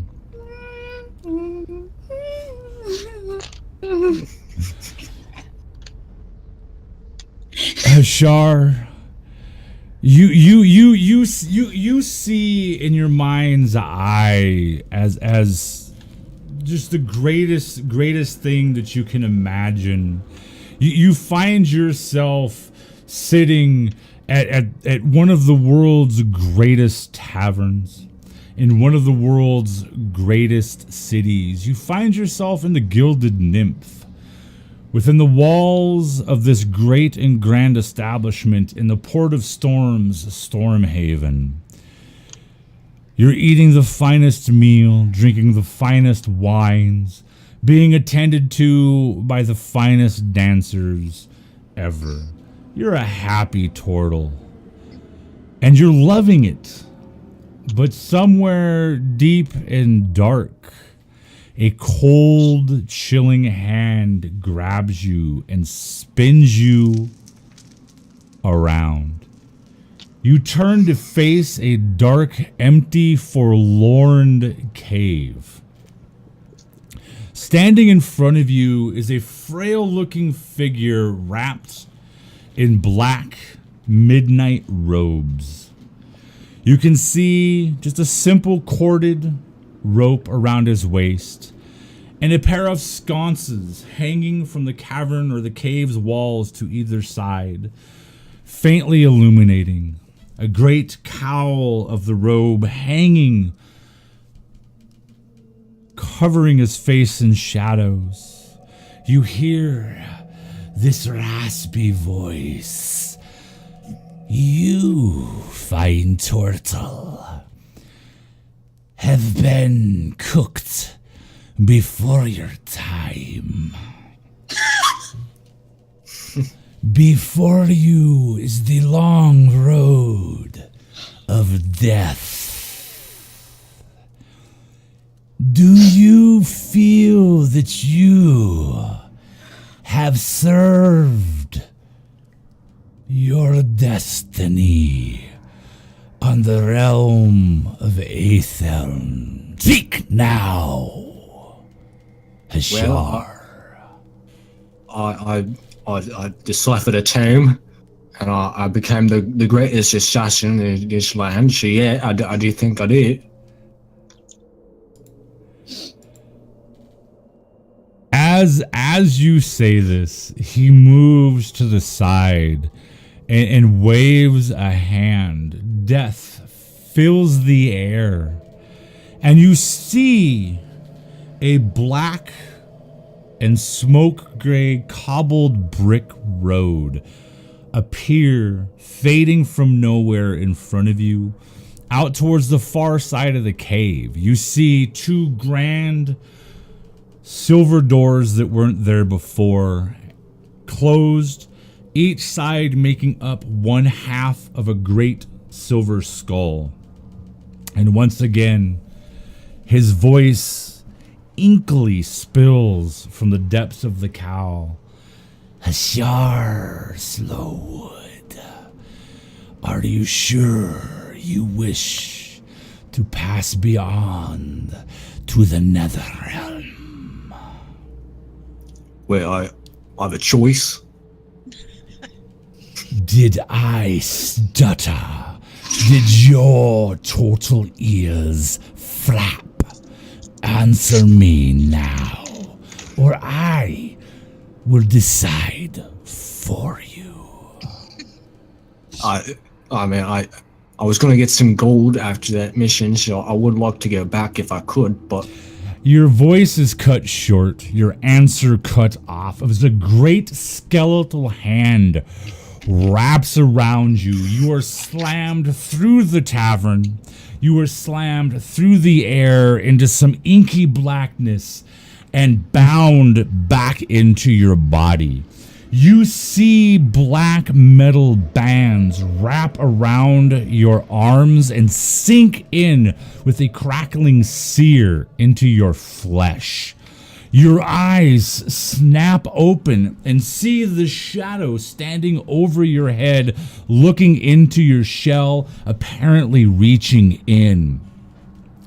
You hear a voice faint in the darkness. This one is touched by the father of death, Methelglin. Your soul is his, Turtle. Mistakes you may have made. And they fade into the darkness of your mind. Your eyes clear. And you see Haberdashia standing over you. The last thing that you remember is a great explosive ball of fire, followed by an evil demonic chuckle from the gnome sorcerer saying something about cook in your shell, you blasted turtle. And then the fire exploded, and that's what you began to do. She's standing over you, uncorking some strange vial. No. About to pour it down into your face. You have 3 hit points, Pack, good sir. You are stabilized with 3 hit points. Oh. Your body aches. You can feel blisters. And what's more alarming is these blisters are sucking back into you. So both Haberdashia and as Illustrious's eyes come snapping back, another scream of pain gurgled into her throat as her jaw clicks back into place. The flesh formed, but you have a wicked nasty scar on the right side of your cheek. Looks like melted candle wax. Both of you hear these pop, pop, boom, pop sounds going off inside of Hashar Slowwind's portal shell as the blisters from the flame are popping and receding back into his flesh. Hashar, you feel that your very soul has been bound and shackled. You feel a little emptier. You feel like you have a debt to pay, but you intake a great gulp of the air as the sinister, vile, evil Haberdashia Leafwind stands over you with what you are certain has got to be poison to finish the job. What are you gonna do? Okay, as soon as I see this, I'm going to cast Toll of the Dead on Haberdashia. All right, so I need an initiative roll from the turtle and from the gnome sorcerer, please. I'll even give Illustrious a chance in this. So everybody, roll me a initiative. Let me know Did you what say you initiative? get. Yes, initiative, please. Natural Nat 20 3 plus 5. 4. So Hashar got a 24. What did you Nat get? 3 plus 2. What'd you get, Haberdashia? 20. 20. And Illustrious, what'd you get? I got a 5. Woohoo! So Hashar, you can go ahead and cast your spell. Okay, it is a saving throw. Wisdom 15. Alrighty, so go ahead, Haberdashia. Roll me a wisdom saving throw, please. Your Okay, I target didn't- is 15. You cut out for me. What did you say? Roll me a wisdom saving throw. Your target is 15.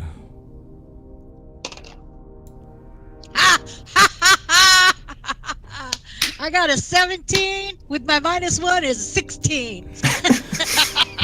So I win. describe what does or doesn't happen, Hashar.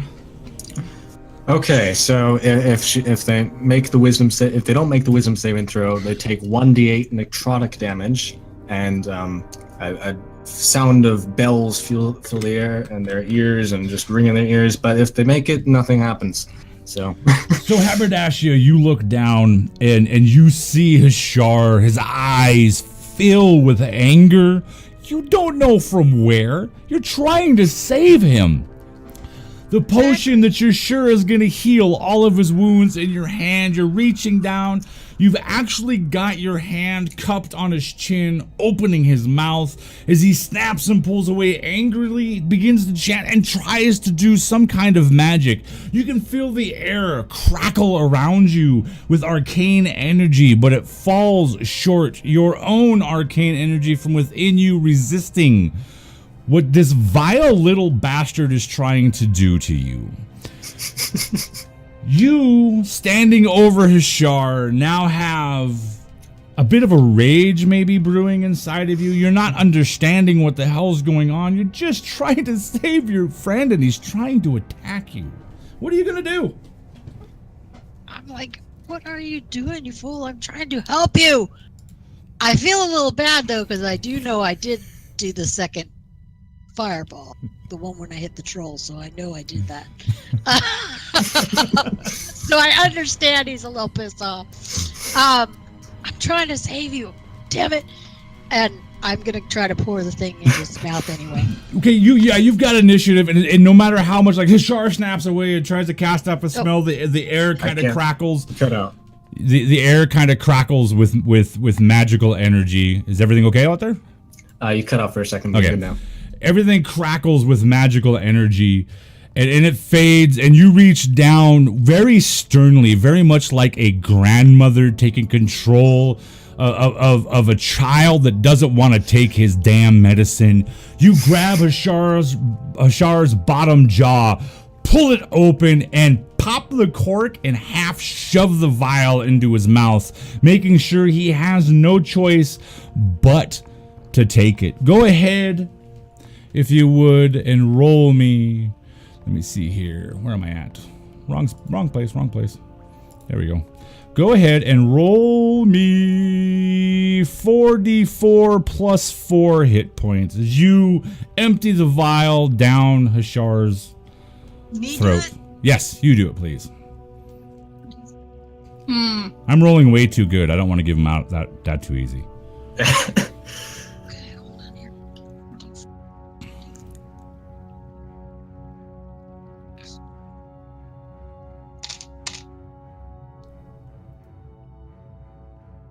8 plus 4.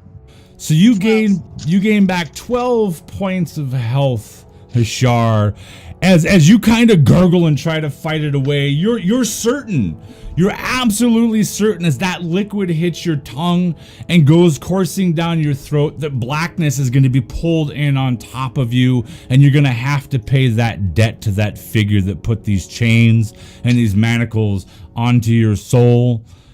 But strangely enough, a warming, calming, sweet flavor and feeling washes over your total body as more of these blisters begin to pop and fade away, and you regain more health, and you realize that Haberdashia in this instance, unlike before, isn't trying to kill you. She is apparently genuinely trying to save you. As soon as I know that he's got it in his mouth or whatever, I back away and kind of okay, it's all good. All right. It's all good. So illustrious, you're sitting there on the ground, your jaw just having reformed. You can still feel little pieces of your flesh throughout your body. It's like your shoulder kind of re-knitting and re-binding itself back together, and then a great pop erupts as your collarbone reforms, reconnects, and snaps back into place. You feel for the most part whole, melted in some places, torn and worn in other places. But you see Haberdashia finish pouring one of the 2 vials that was once yours into Hashar's mouth, and she quickly scuttles backwards away from the great giant turtle, as if she's expecting him to rise up and begin pummeling her. What are you going to do? What am I going to do? Yes. I'm just gonna sit there and look at her like, what the hell happened to you? What? Nothing happened to me. Do you not realize? While I was getting eaten on by, as I motioned to the clump of dead troll in front of us, I was getting eaten by that. You went crazy and attacked both of us. I did not go crazy. I did not. No such thing happened at all. Roll I me motioned to an my- intelligence check, Haberdashia. Me? Yeah. Oh, We're gonna see okay. about some history here. Okay. Because you did say I don't remember anything, right? I mean, okay. History, or no, intelligence. Intelligence. Oh, snap. Natural one. Oh my gosh. like a dam breaking in your mind, kind of like in what is it, season 6 or 7 of Supernatural, where the wall holding back the cage in Sam's mind Said, begins to crack and break upon seeing the look of pure terror both in Hashar's face and now on the human bard's face. Something in your mind snaps and cracks, and you can feel like a great dam beginning to break into shards, spider webbing, and as these little streams or gouts of water type memory shoot back, you remember trying to cook your friend Hashar. You remember this vicious, vile, evil voice dancing, tapping through your mind, singing such a hideous song that you bought into fully and caused you to turn your back on your friends, and the wall to the dam shatters and breaks, and for a brief moment you see a mad hag's face appear right in front of your mind's eye. Her glowing yellow eyes, her matted green hair, huge face filled with pine cones and bones and other things you cannot identify, pulls into nothingness with a snicker and a glinting smile in its eyes. This is the source of the voice you've heard that caused you to turn on your friends and basically abandon any damn morals you had. Hashar, you sit up, right yourself, your head maybe peeking out, and you see Haberdashia. Haberdashia, what would these two see on your little gnomish face upon realizing the horrible thing that you have done? eyes like this big. Like, I don't know, kind of panic. I'm just panicking like right now, like that did not happen. That did not happen. I know that it was the thing though. Do I know that? The coin? You don't remember the coin. You vaguely remember a tooth. Illustrious and Hashar, you definitely do remember the coin, and you would not, it would be no problem to put two and two together that something about that coin had gained control of Haberdashia's small little gnomish form and turned her into a whirling, fire-spitting, short demon of doom. I don't know what happened, but we need to get away from this place. Something is really wrong. I didn't mean to hurt anybody. I don't know what happened. I swear to God. It was that damn coin. Haberdashia, this is all your fault, you know? Calm down, Thanks for the Hashar. guilt trip, dude. I'm just telling you, it's all your fault. Hashar. Yeah, you're right, but Of course, calm down. I'm cool. All right, fine. You know, You know, I was on the brink of death, you know? I also saved your ass, so just, I was- appreciate I was- that a little bit. I was touched by death. You know, I saw him. Okay. He told me about you, you know? He told me he told me how much you like killing turtles, you know? All those turtles you I killed. don't like killing turtles. Heard about all of them. Oh, whatever, dude. Why would I have been hanging out with you all this time if I wanted to kill you? Maybe you're trying to pull the greatest kill on the greatest assassin, you know? Yeah. Eh,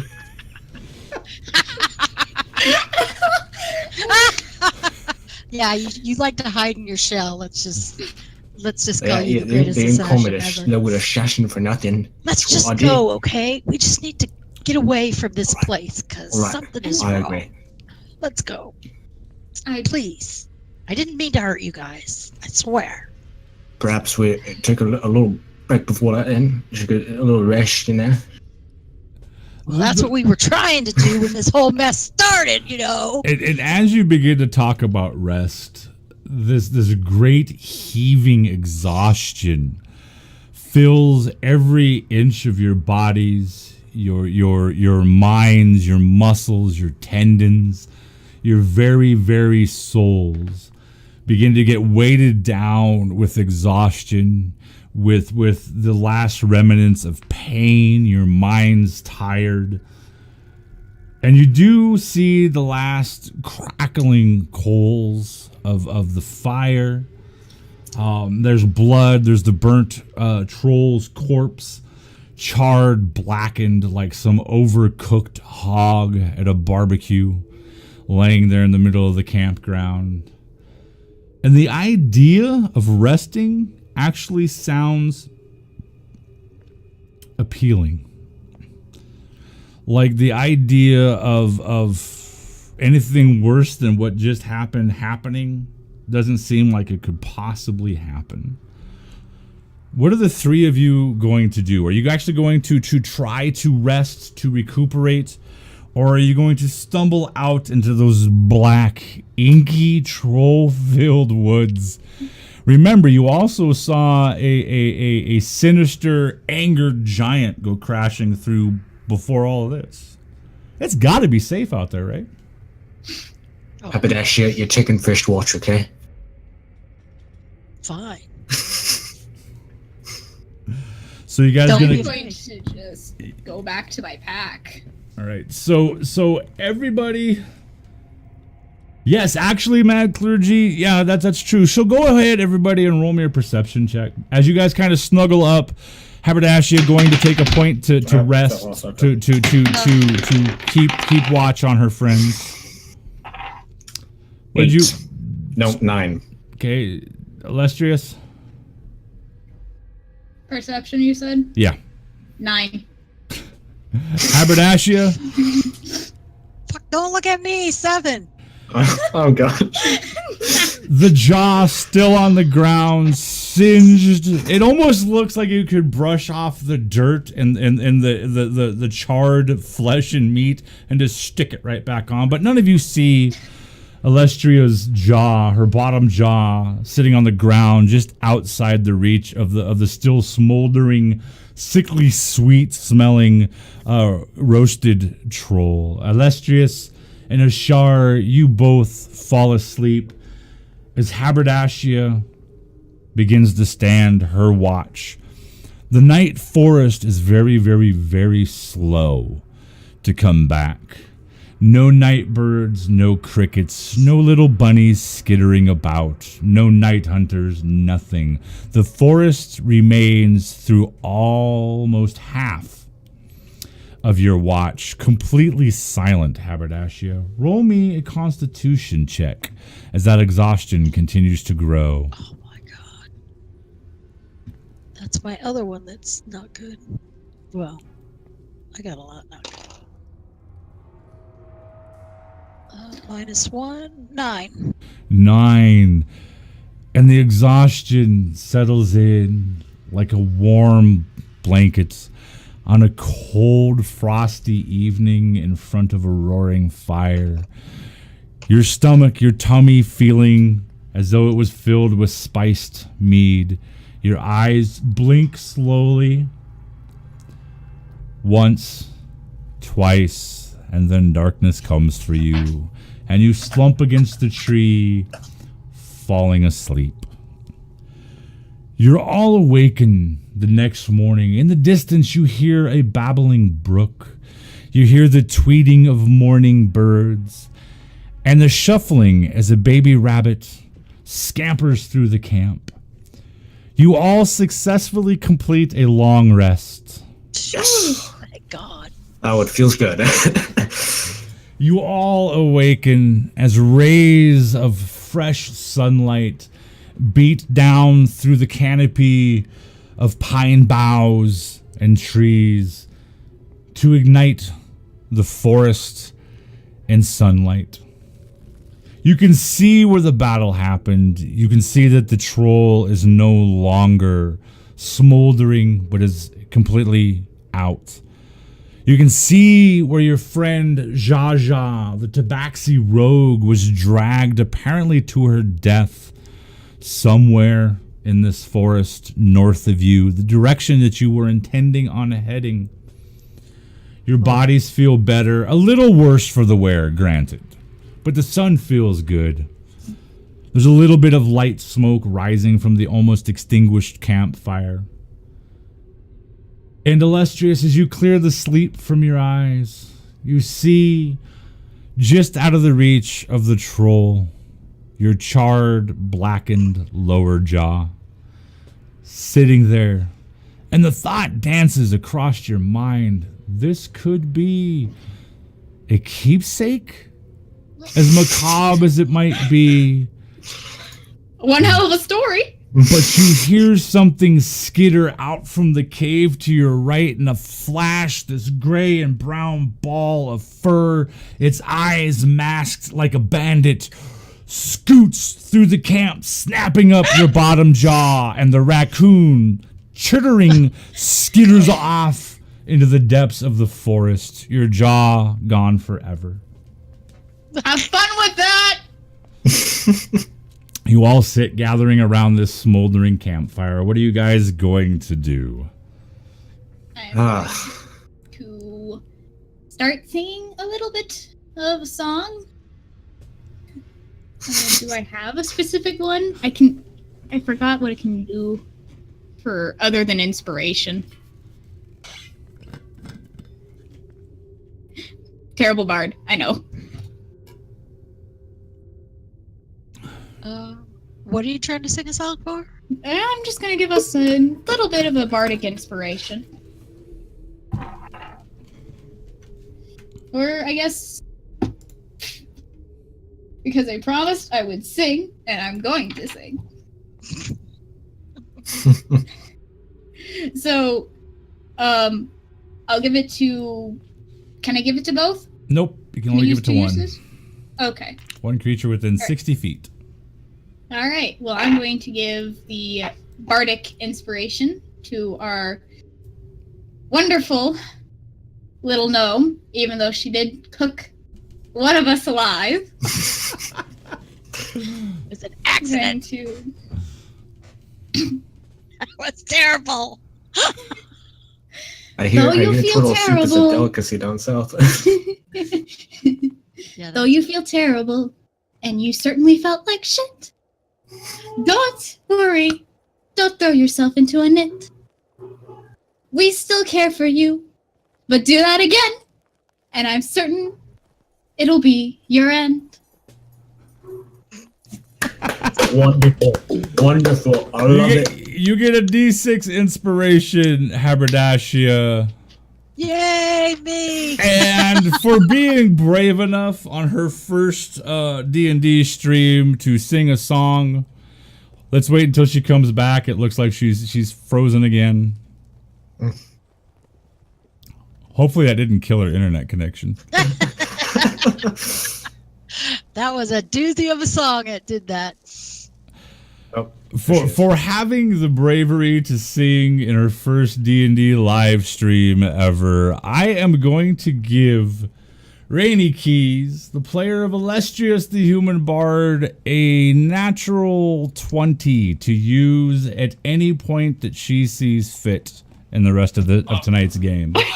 Yay! yeah. Thank you! So the I'm bard, gonna write this down so I don't forget. the bard finishes her song. Yeah, somebody. Who are you and what did you do with Charles? As she finishes her song, Haberdashia, you feel filled with inspiration. Everybody feels the campsite lighten up. the previous day's chaos and destruction kind of lifted, although you can still see the remnants of the battle. You know that somewhere out there is a missing father and a missing child. You know that there's another troll and possibly either the remains of Zsa Zsa, the great Tabaxi princess, or maybe she's still alive. You're not sure, but there's still a job to be completed. What are the three of you going to do? Well, I suppose it's time to get some money. We better go find that little girl, innit? And it wouldn't hurt to find Zsa Zsa. I mean, dead or alive, we probably. She probably dead, probably ripped in a couple of pieces, you know. Check Yeah, out. but- Okay, you need to know how to like filter. 'Cause remember the Hey, woman who ran away screaming? I do remember that. I know just perfectly well. woke up, I my boss. just- Yeah. I feel them, and then I see him. Shar, even if Zsa Zsa is dead, Well, we she is. should try and get something to bring back to maybe, I don't know, give to her family so that they have something for a funeral, Aw. right? All I know is family. I don't know them. I don't know where they would be. You know where they would be? How about that shit? Well, let's see. What did we actually come out here for in the first place? We came out What- to make some money I and know. find those people. Okay, we've and already kill the- lost 2 people. We almost lost you That's guys. true. No, you almost lost us. You two, Haberdasher and Hashar, with some other compatriots that are now gone. You guys initially claimed a bounty marker from the local ward house in the small northern hamlet of Ambril. The house's Marshal Haljarin Creep let you know that something was terrorizing the farmers of this small region, and that there was possibly a ruin of a once a great kingdom, an artifact of sorts of that kingdom that may be the point to investigate. You found out that morning that a child, as two of the last refugees made it into Ambril, that there was a child out there missing, and as you were leaving, and before Hashar was able to shatter the heart of the mother and send the poor woman screaming through the village, that her husband that very morning, yesterday morning, or no, two mornings ago, had headed out in the darkness of early morning to find his beloved daughter. You guys are now about, you're fairly close. You think you've got a rough map that Haljarin gave you, roughly scribbled out on some parchment. Not the best map, but you think you must be getting close. The trolls, a possible good indicator. What are you guys going to do? Yep. I stand up on like some big ass rock to make myself look taller. And I say, look, I think we need to get back on focusing on what the bounty that we were sent out here to do. We're going this direction in whatever way. We're That's going that way. why I said we need to make some money. And if we happen to be able to find this kid and her dad and Zsa Zsa, great. We'll try to take care of that. But I think we should just focus on what we were setting out to do, because man, we are all kind of bum fucked up right now. so No thanks let's to you. just go. Hey! How about I'm that shit? sorry. Once in a while, I agree with you, and this is one of those times. Thank Not you. always, not most of the time, but now I agree with you. Put the past in the past. I will. We gotta rely on each other and just get this job done without dying. All right, let's go then. Okay. And she gets down off the rock and starts walking. She gets all her stuff, whatever, and starts walking. Okay. So the three of you break camp, gather up those things you feel that you're definitely going to need. You're battered, you're bruised, but you're feeling better. than you could have been. I mean, Hashar knows without a doubt that he could not be here anymore, walking the soft, fertile soil of Atheln. The three of you make your way, kind of tracking the direction that the troll went. You're cutting through the trees, and after about a good 3, 4, then 5 miles, you begin to notice some oddities around you. Go ahead and roll a perception check. Natural 1. Oh my god. 16. Okay.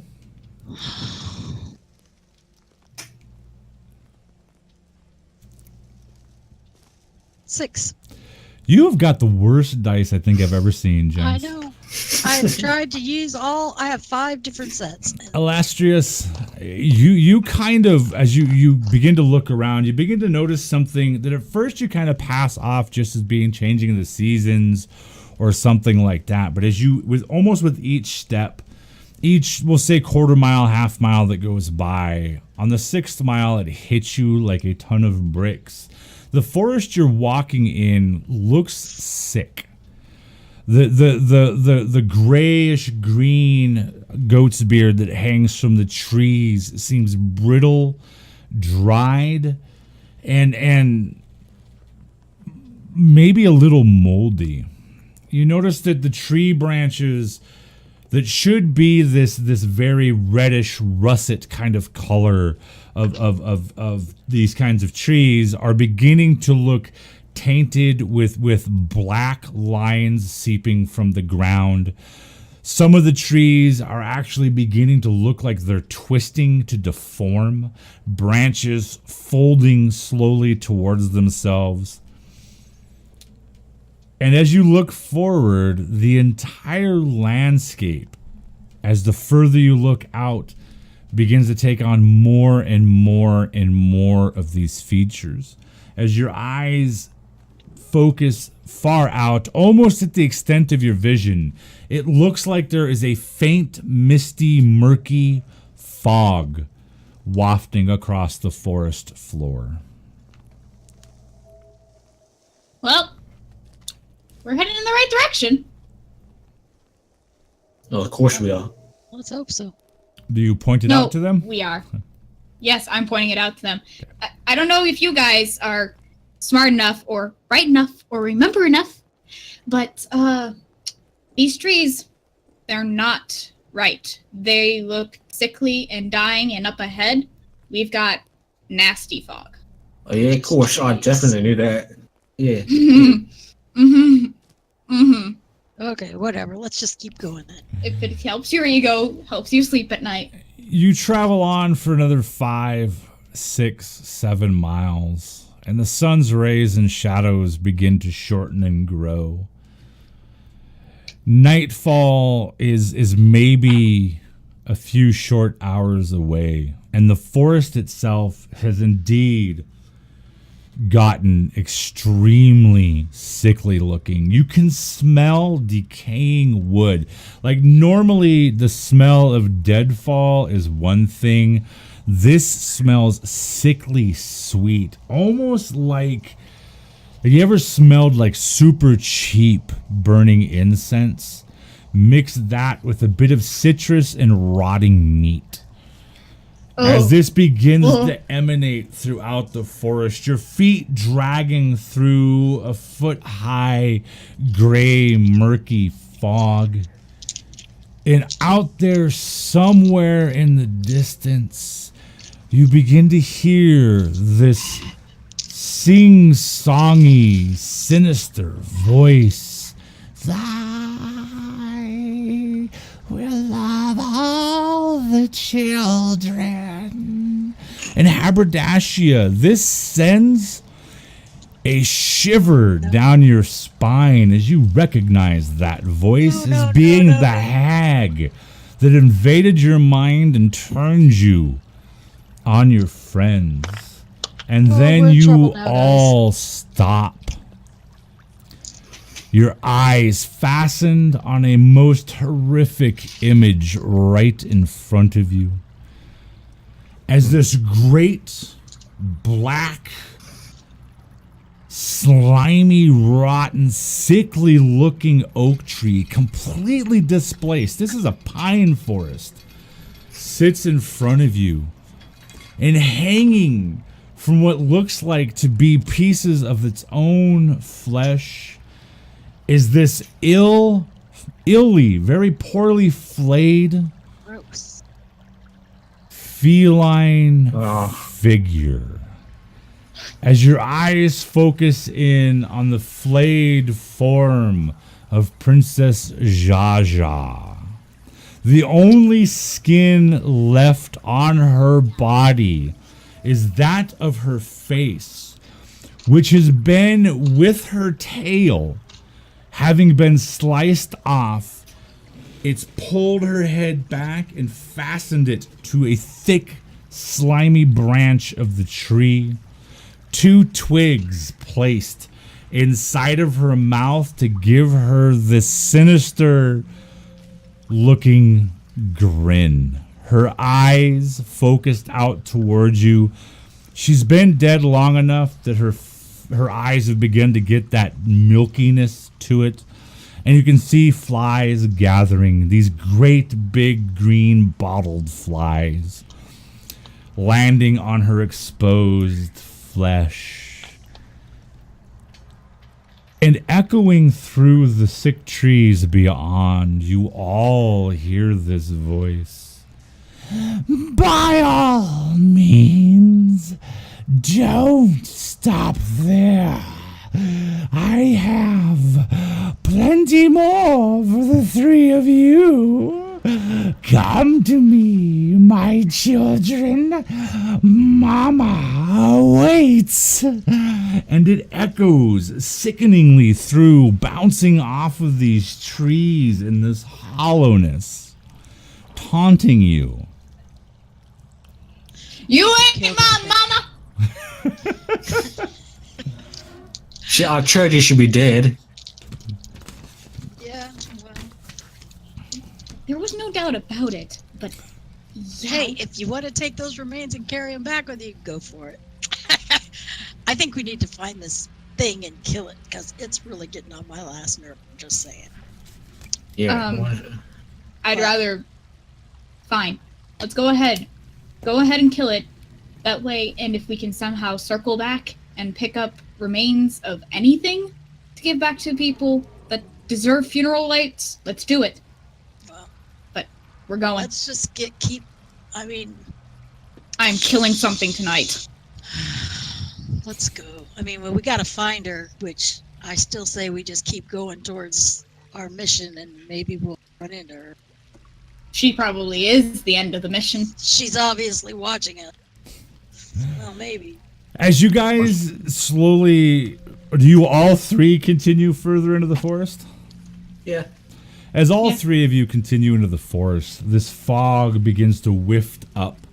Tendrils of this gray, irky mist floating through the air, and the trees themselves begin to kind of look like, as you move through, they're slowly, and you hear one of them, this slow creak as this sickly tree bends down, its form twisting. You can see one rotted knot snap open as an God damn it. eyeball. In a gaping hole, you see what looks to be wooden gums coming together. Turn back if you know what is good for you. And this black Here? slobber comes out of its mouth. Apparently we don't. Do you Or else we wouldn't be here in continue? the first Do you place. continue on? I would like to look up at the tree and say, "You know who I am." The tree's eye blinks slowly, looking at you with no recognition whatsoever. I'm the Slowwood Assassin. Again, it doesn't seem to recognize who you are. It means I'm the best assassin there is. The eye closes. The tree with a loud creak bends back. The gums disappearing, the eye returning to its knot form as the three of you continue forward. Eventually, after a few more miles, and just as night begins to creep over the mountains, shadows long begin to form. You see a clearing ahead of you. You don't see any movement, and you notice that this low gray fog doesn't penetrate this particular area. You hear, coming from inside, this small little hut. That same sinister, crackling, cackling song. I can cook them all, their bones like butter for me. And this wafts out into the clearing, and you can feel this light tremble echo across the trees around, and you feel like all of these trees are looking at you, trying to urge you not to go any further. What is it you're going to do? You can see a faint glowing light in the windows. You can see torn curtains. I'm going to make a perception check to make sure that there aren't any trolls around ready to spring out at us. All right, go ahead and make a perception check. That'd be a 16. You look around, and the only movement that you pick up on are sickly little animals and some of the trees that seem to be shifting slowly, but in an almost anxious pattern. But you don't see any trolls. No trolls here. If we want to go on ahead, I guess we'd be foolhardy and dumb enough to do it. I'd say we'd be smart enough to do it. It's some good money. What are you going to do?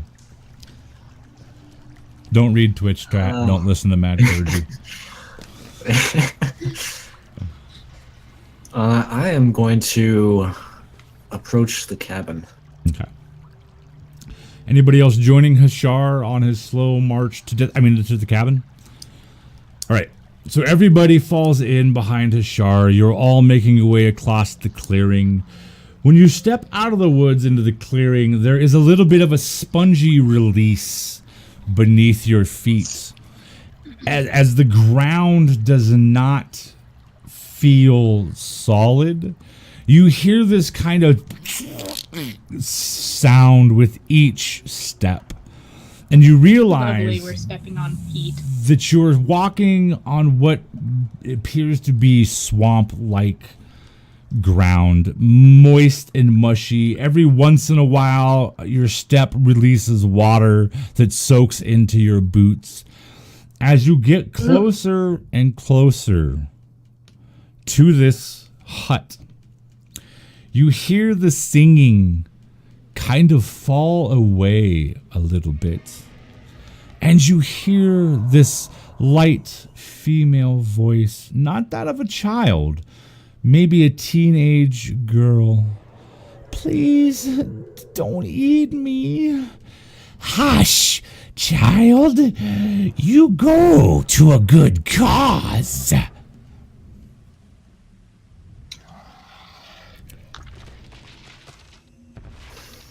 What? think we need What are you going to do?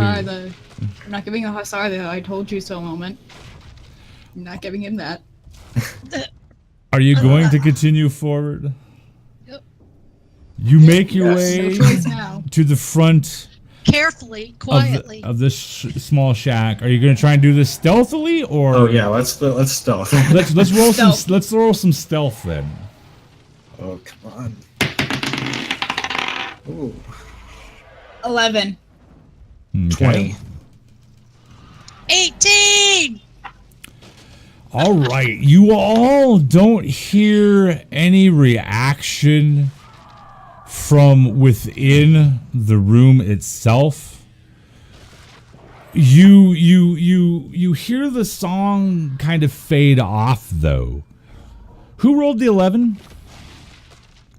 You step down, and in the midst of all the places, in the midst of this mushy, muted sounding swamp, you find the only possible dry twig in miles.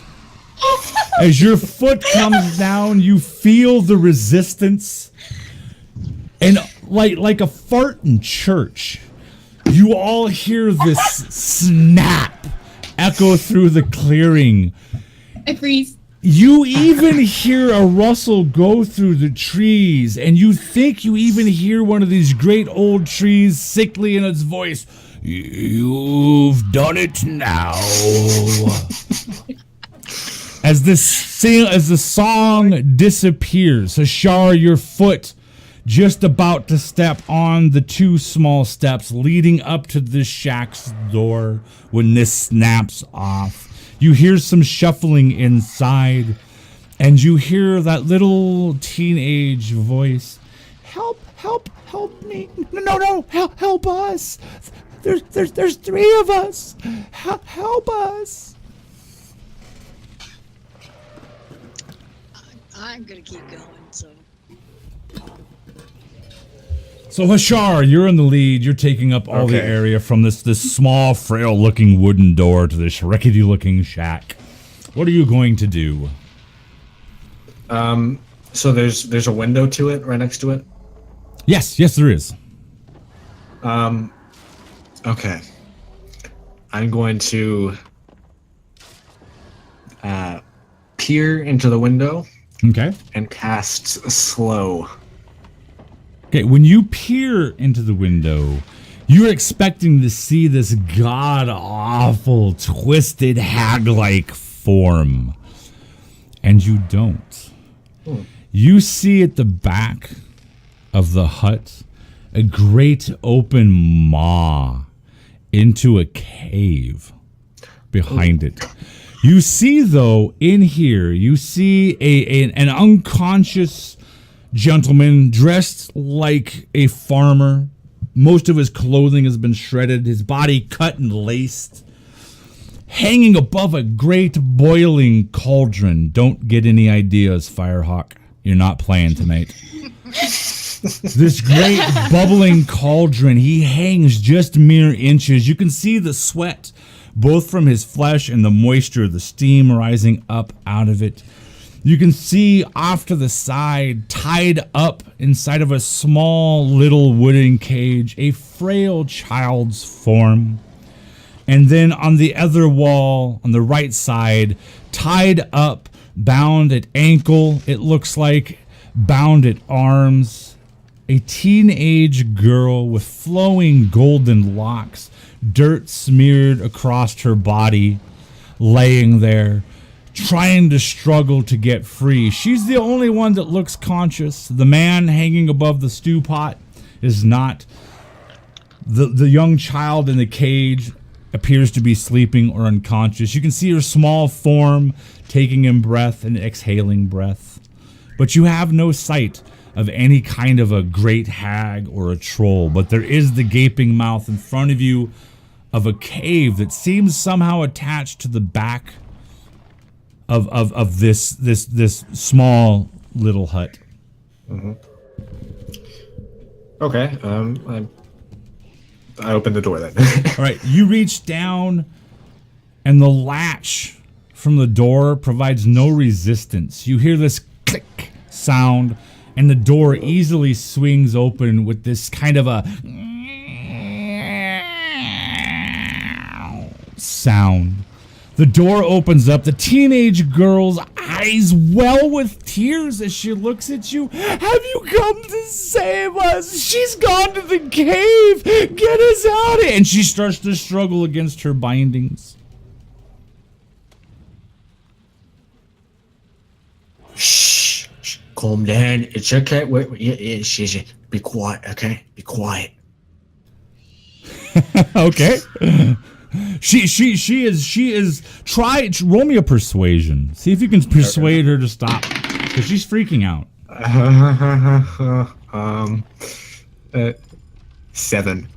A 7. Yeah, no, yeah. Your words fall on deaf ears as this teenage girl, maybe 5'4", lithe frame, is just shaking herself, trying to break free, panicking. Underneath the great turtle's arm, Haberdashia, you're actually able to look in and see this turtle, or this girl on the ground. You see the man hanging, and from your angle, go ahead and roll me a perception check. Why me? Use your D8 inspiration. Oh yeah, I could do that. Oh, okay. I actually rolled a 17. All right, you look in and you can see the adult human hanging above the pot, his throat slashed. He is definitely not alive. The two other figures in the room, you can see the struggling teen girl that Hashar, this great giant lizard-like turtle beast, is trying to calm her down. And the little tiny girl, maybe 2 years old, sitting in the cage, just rising and falling softly and quietly, still alive. She doesn't look that much worse to the wearer. Maybe she's being saved for a dessert pie, a mincemeat pie, if you will. Well, where's the evil hag lady? She went, and the girl freaks out, thrashes and acts like she's pointing even though her hands are tied. Down the cave, get us out of here. She's got to get the troll. I just know it. Please. And she looks at you, pleading eyes. Please. Haberdashia, can you get this girl to shut up? I don't know. You can step forward into the room if you want to try and calm her. Yeah, I will step forward into the room. She sees you, takes a gasp of breath, looks from Hashar to you. And a bit of confusion in her distraught face filters out. Go ahead and roll me a persuasion as you try to calm her down.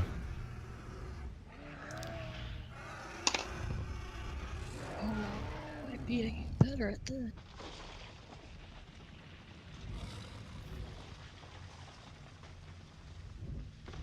$15. She, upon seeing your cherub-like gnomish face, your calming eyes, she calms down. Please. It's okay. Save us. No, it's not okay. She's gonna come back. Right There were 6 of us. Where's the troll and where's the woman? Her hands bound. She kind of gestures towards this great looming cave. They're in there. We can run, please. And she chokes back more tears. All right, you guys. So do we want to just take them out of here, or do you want to go in and get them? Well, I mean, we don't get any money if we don't kill this thing, so I say we go kill it. You do, of course, realize you're walking into the unknown. There is possibly a hag and possibly more than one troll and other foul beasties awaiting for you. The thought plays across your mind that there is a possibility you could still get a reward. You've saved 2 children. You've uncovered the human male, so at least the woman gets back her child. She at least knows what happened to her husband. And upon returning, you at least know where to send somebody's army. But you could always rush in, leave these 2 here, and go to your deaths. Oh, heck no. I just kind of scurry in after everyone else because I've been frozen after I stepped on the twig. Like, Okay. Deer in headlights. The girl's face kind of like gets wide, her eyes.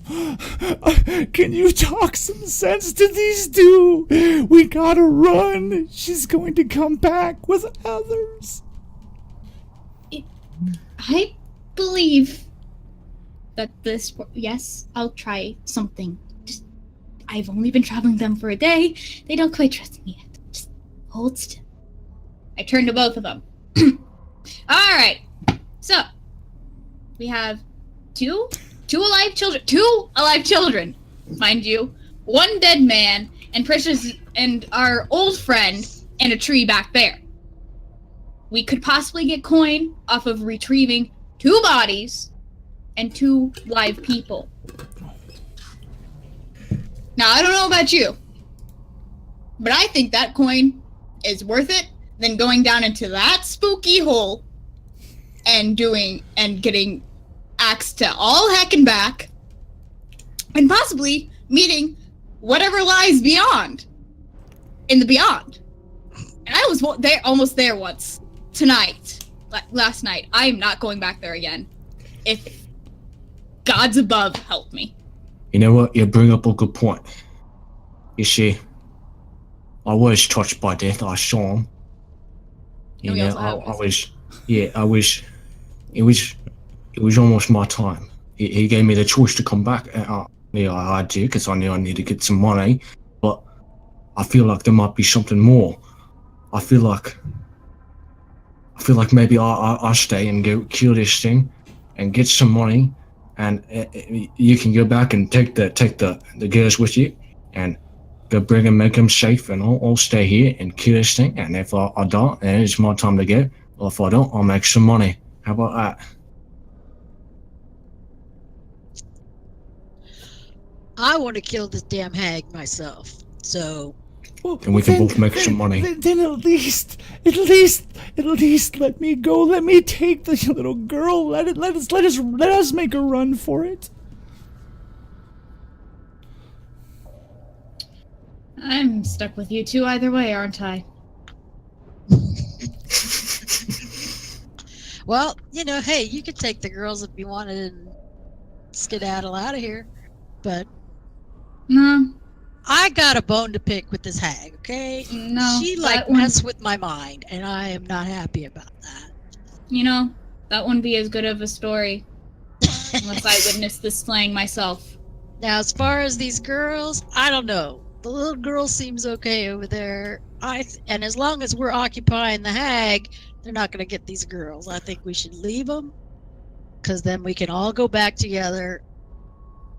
You all remember Save how them. closely you came to death with just one troll. Now you stand to face a hag and possibly more, and the knowledge seeps into your mind that if you die in that cave, these 2 girls never stood a fighting chance, and you're going to die with that weighing heavy on your black hearts. And then you remember, Haberdashia, how you turned on your friends just last night. And that adds to the weight. And the teen girl looks at you. Please, you all seem like nice people. Please, if you're going to fight her, I applaud that. I can carry back the story of your bravery. Just let me and the little girl go. I know Melina's mother. No, it doesn't seem right to send these 2 girls out on their own without some sort of sword. I think it seems perfectly reasonable to assume that they can get back on their own.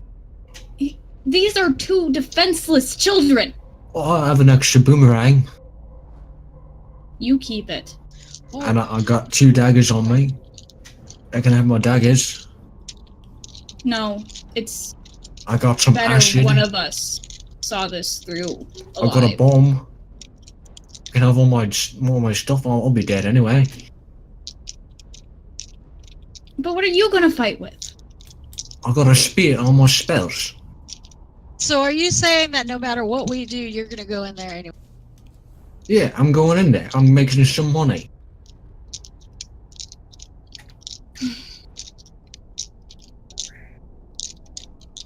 I go in. Okay. Hashar moves forward. I guess we have no choice.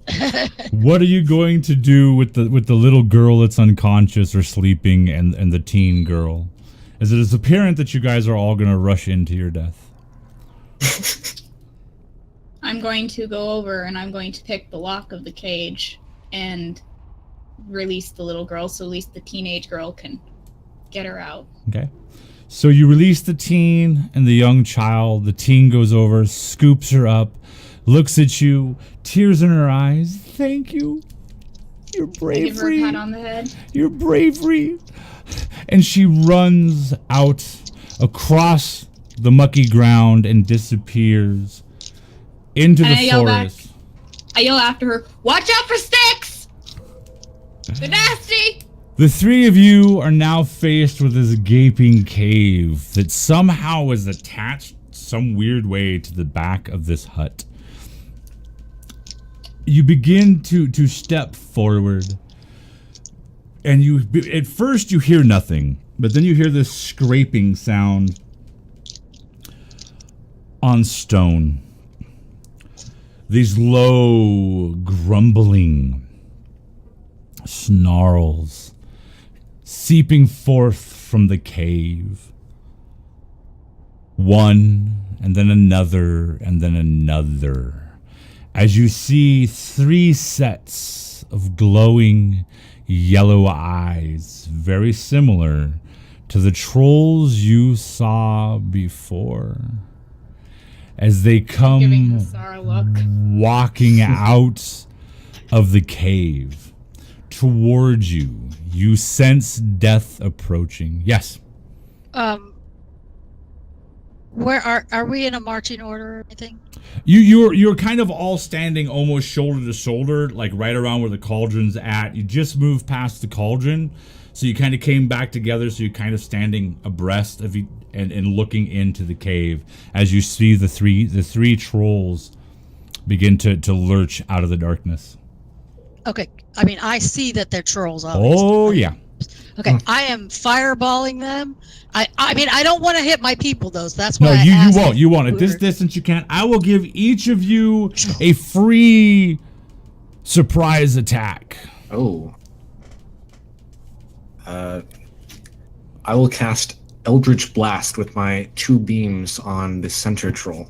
Okay. If there's a center troll. All right, we're gonna start we're actually gonna start with Hashar, then we're gonna go Illustrious, and then we'll finish off with Haberdashia. So, Hashar, what are you doing again? I'm casting Eldritch Blast with my 2 beams on the right. center troll. Okay. Oh, okay. It's a 9 for the first attack. Okay, and that's a 17. No, 19. The second one. Alrighty. Whoa. Get my notes back here to make sure I know. You notice that of the 3, there's actually one that's a bit smaller. Looks almost like a younger troll. All 3 of them, though, are lurching out towards you. You make the first beam misses. The second beam actually slams into one of the trolls. Go ahead and roll me some damage, please. Are you aiming at one of the bigger trolls or the smaller troll? Bigger. Bigger, okay. 7 damage. 7 damage. The thing kind of takes the brunt of the shot, rears back a little bit, and you almost see as the damage rips into it that it is beginning to heal itself. As your spell energy, the arcane energy, wraps around its body. Illustrious, what are you going to do? I am going to cast. I'm going to cast Blade Ward Okay. on myself. All right. and that's going to last me for a round. So until the end of my next turn, I have resistance against bludgeoning, piercing, and slashing damage dealt by weapon attacks. Okay. Alrighty. And Haberdashia. Fireball. Fireball. As you begin, hold on. Before you cast that. Yes. No. As No, you- Haberdashia, what'd you As you begin to move your hands, you pull up a small bit of sulfur out of nowhere. You begin to chant and move your one hand, chanting over the other, as a fire erupts inside of you and roars forward into your hand. You hear inside of your head a voice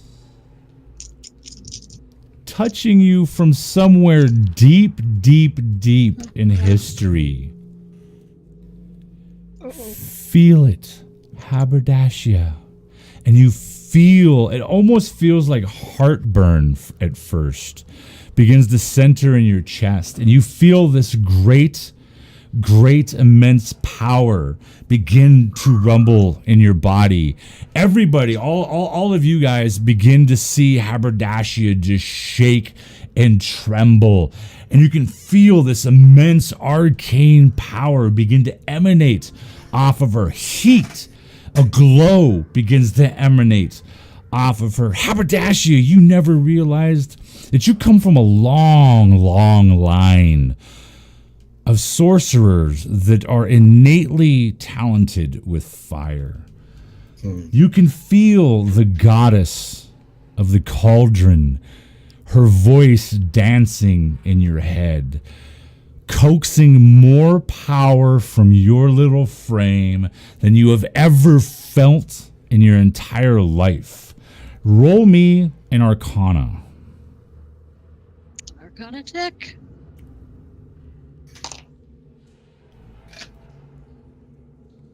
11. You feel yourself begin to lose control. The glow growing, the warmth. Illustrious and Hashar, you actually, without your own knowledge, take a step back instinctively as this radiates from her. And you feel like the poor little gnome is about to explode at the very last second, at the crescendo of her casting, her voice reaching out into the depths of her history. She draws forth and focuses this power and slams it forward. You see a great hand immerse or emit from Haberdashia's small little gnomish hand. It forms into a great flaming fist, engulfing all of your vision, blocking out the trolls. You can actually hear the trolls begin to scream as the heat begins to wash over them. Haberdashia, you have just learned and been gifted by a forge mother how the hell it is that a small little gnome has been blessed by a dwarven goddess of the forge fire. You do not know. You've always thought your family looked a little bit stockier and stouter than they probably should. But you feel this black anvil and crossed hammers burn into your palm as this emits out of you. Roll your fireball damage and double it. Damn. Okay. Nice. Let's see. What is it? 8d6 again. 8d6. 7, 3, and a 4 for saves, by the way. Oh.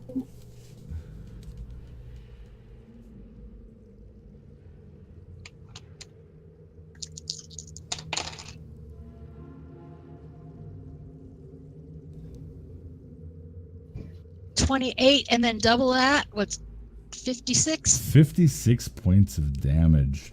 The blast, this giant flaming fist slams through into the cave.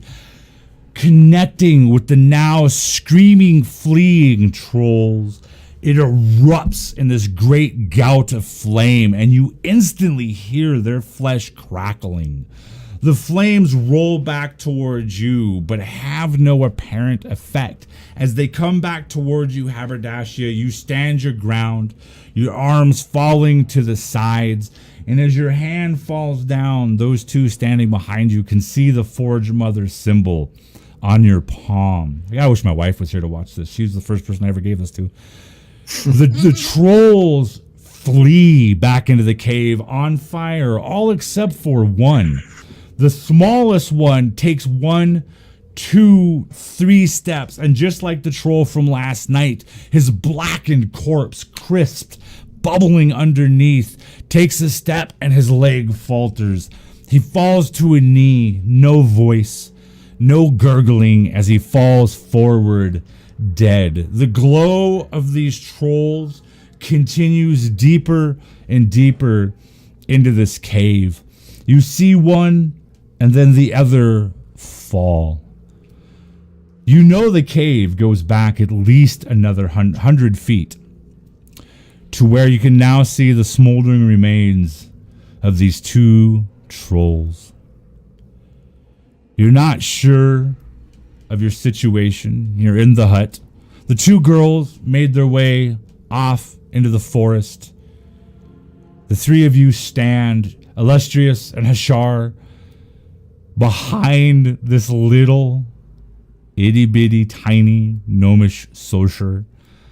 Haberdashia Leafwind stretching out from history, pulling something from the very roots of her ancestry, did something that just flat blew your damn minds. You stand behind the little gnome, maybe a newfound respect or even a touch of fear after seeing what she was capable of. What are the three of you going to do? The three trolls appear to be dead. You can see in the depths of the inky blackness of the cave, about 100 feet away, you can see little spouts of flame bubbling off of their crispy corpses. You can see a faint light, but you don't see anything in the light. Just the remainder of the cave going on. What are you going to do? Haberdashia, I'll forgive you for burning me alive. That was cool. All right. That well, is definitely going in. we still have to going. find this hag, and I don't see her. She's got to be deeper in. Yeah. Let's go, I guess. So you're gonna traipse your way deeper into the cave? Yes. Well, do we have? Gosh, I need something magic that I can find her with, but I don't have anything. Damn it. The three of you begin slowly and cautiously entering into the cave. Who's leading the way? I'd say we let Haberdashia lead the way. Haberdashia, roll me a survival. Sure. Oh, awesome. Okay.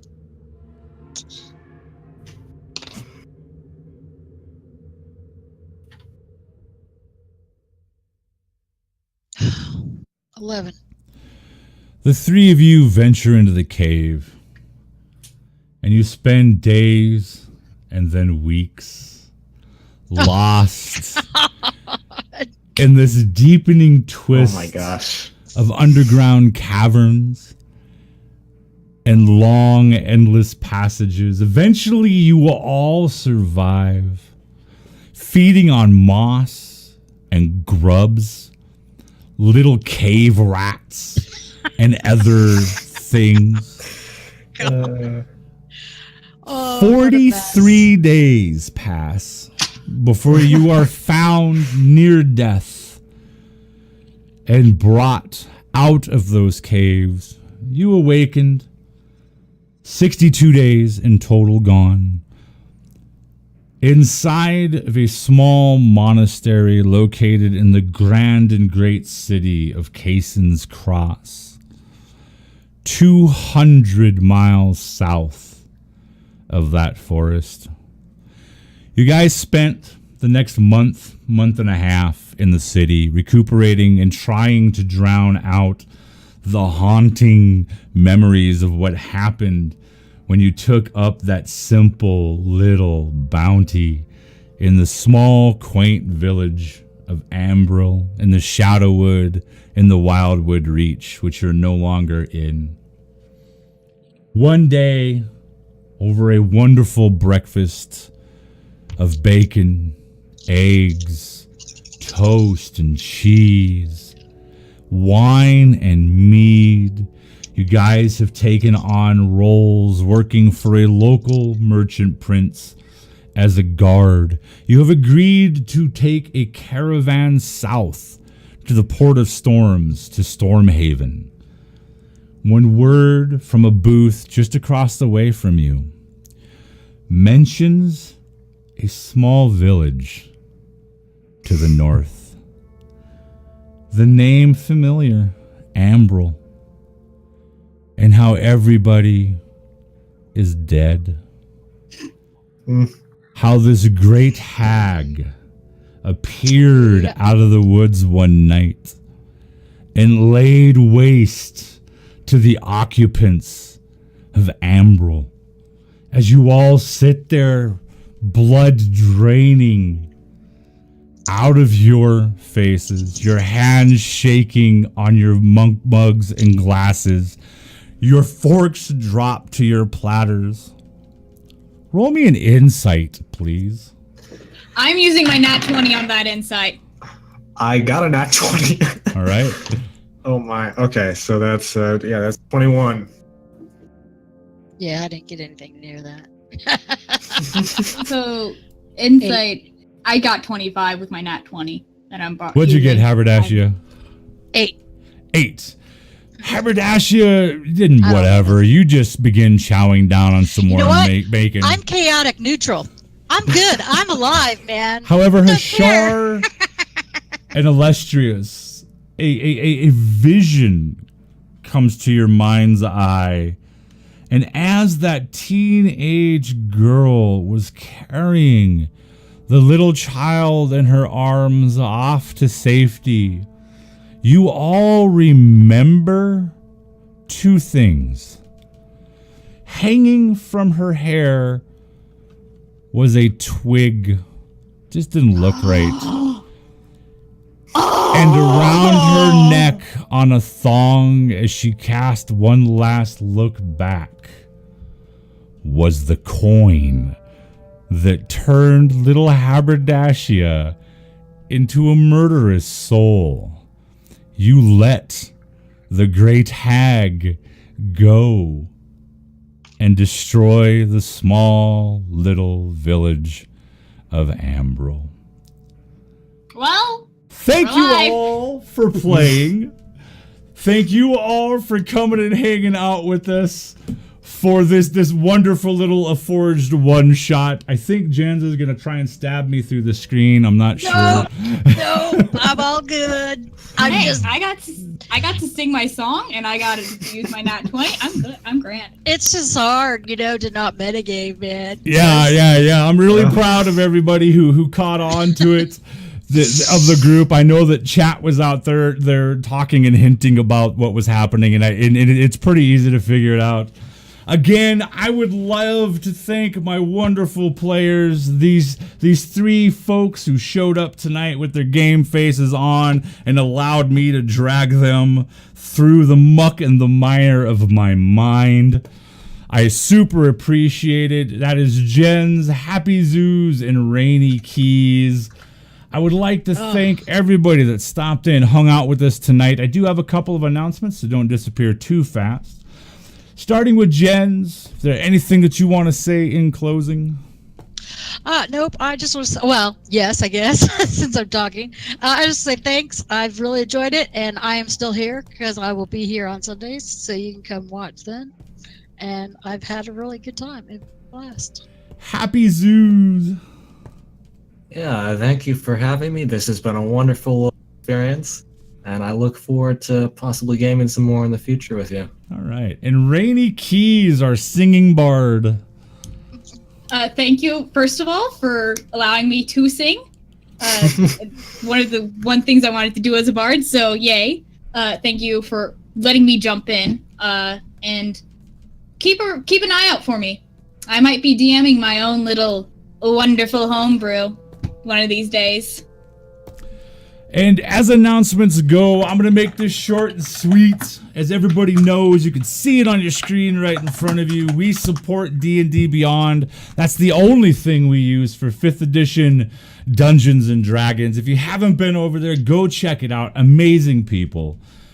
This Saturday, 9 a.m. Pacific, 10 Mountain, 11 Central, noon over on the East Coast, and further out it gets later. Tune in for a Walk Beyond where I get the wonderful honor of running and kicking the tires and getting a campaign going for 5 of the most magnificent moderators you will ever meet from over there at D&D Beyond. And yes, I mean Firehawk 2324, the murderous player of Bubbles. Subsist Cyber, Storm Knights, Villain Theory, and of course, our Singapore friend Source will all be involved in that game. You've got to stop in, check it out. It is going to be hyped and off the hook. If you want to play Dungeons and Dragons with me or any of the DMs I have coming down the pipe, it's really, really simple, and that's what we're here for. Look at the information below, send me an email, let me know you want to play, drop at least a follow on our channel right here at Forge at the Table. I will put you on the list. You will have the option, many options coming up, by the way, to play in games here ran by myself and other Dungeon Masters. And drop in on our Discord, information below, and come hang out with us. We have pop-ups. We are launching, starting in April, a brand new show inspired by this called One Shot Wednesdays.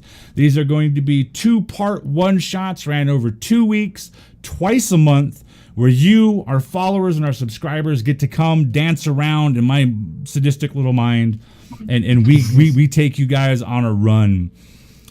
No stream tomorrow, as I'm taking a day off. I am still prepping and getting everything ready for a wild, crazy weekend ahead. So again, Friday, 9 p.m. Eastern time, come hang out with me when I do DM's Designs, where I sit, work on a map, which now I have to modify because now this week I now have the ruins up there of Winterhelm, and now I have to make the ruins of Ambril because our players felt it was a good thing to let all those people die. Saturday morning is a Walk Beyond, the game where I'm going to be running for 5 moderators from over at D&D Beyond. Saturday night, this Saturday night at 9 p.m. Eastern Time, episode 8 of A Long Road. Things are changing. And then come in on 5:30 p.m. Sunday Eastern Time, because you're going to get a chance to watch Jen's here once again, along with my wife, along with Connor, and along with our newest member of that party, Mad Clergy, as I drag them through the north. And of course, as always, this is Forge at the Table. I've been your Dungeon Master, Charles. These great guys have been the players. You have been our viewers. Come on, let's play some games. Get involved. Thank you guys for hanging out. Peace. Oh, actually, hold on. I got one last thing to say.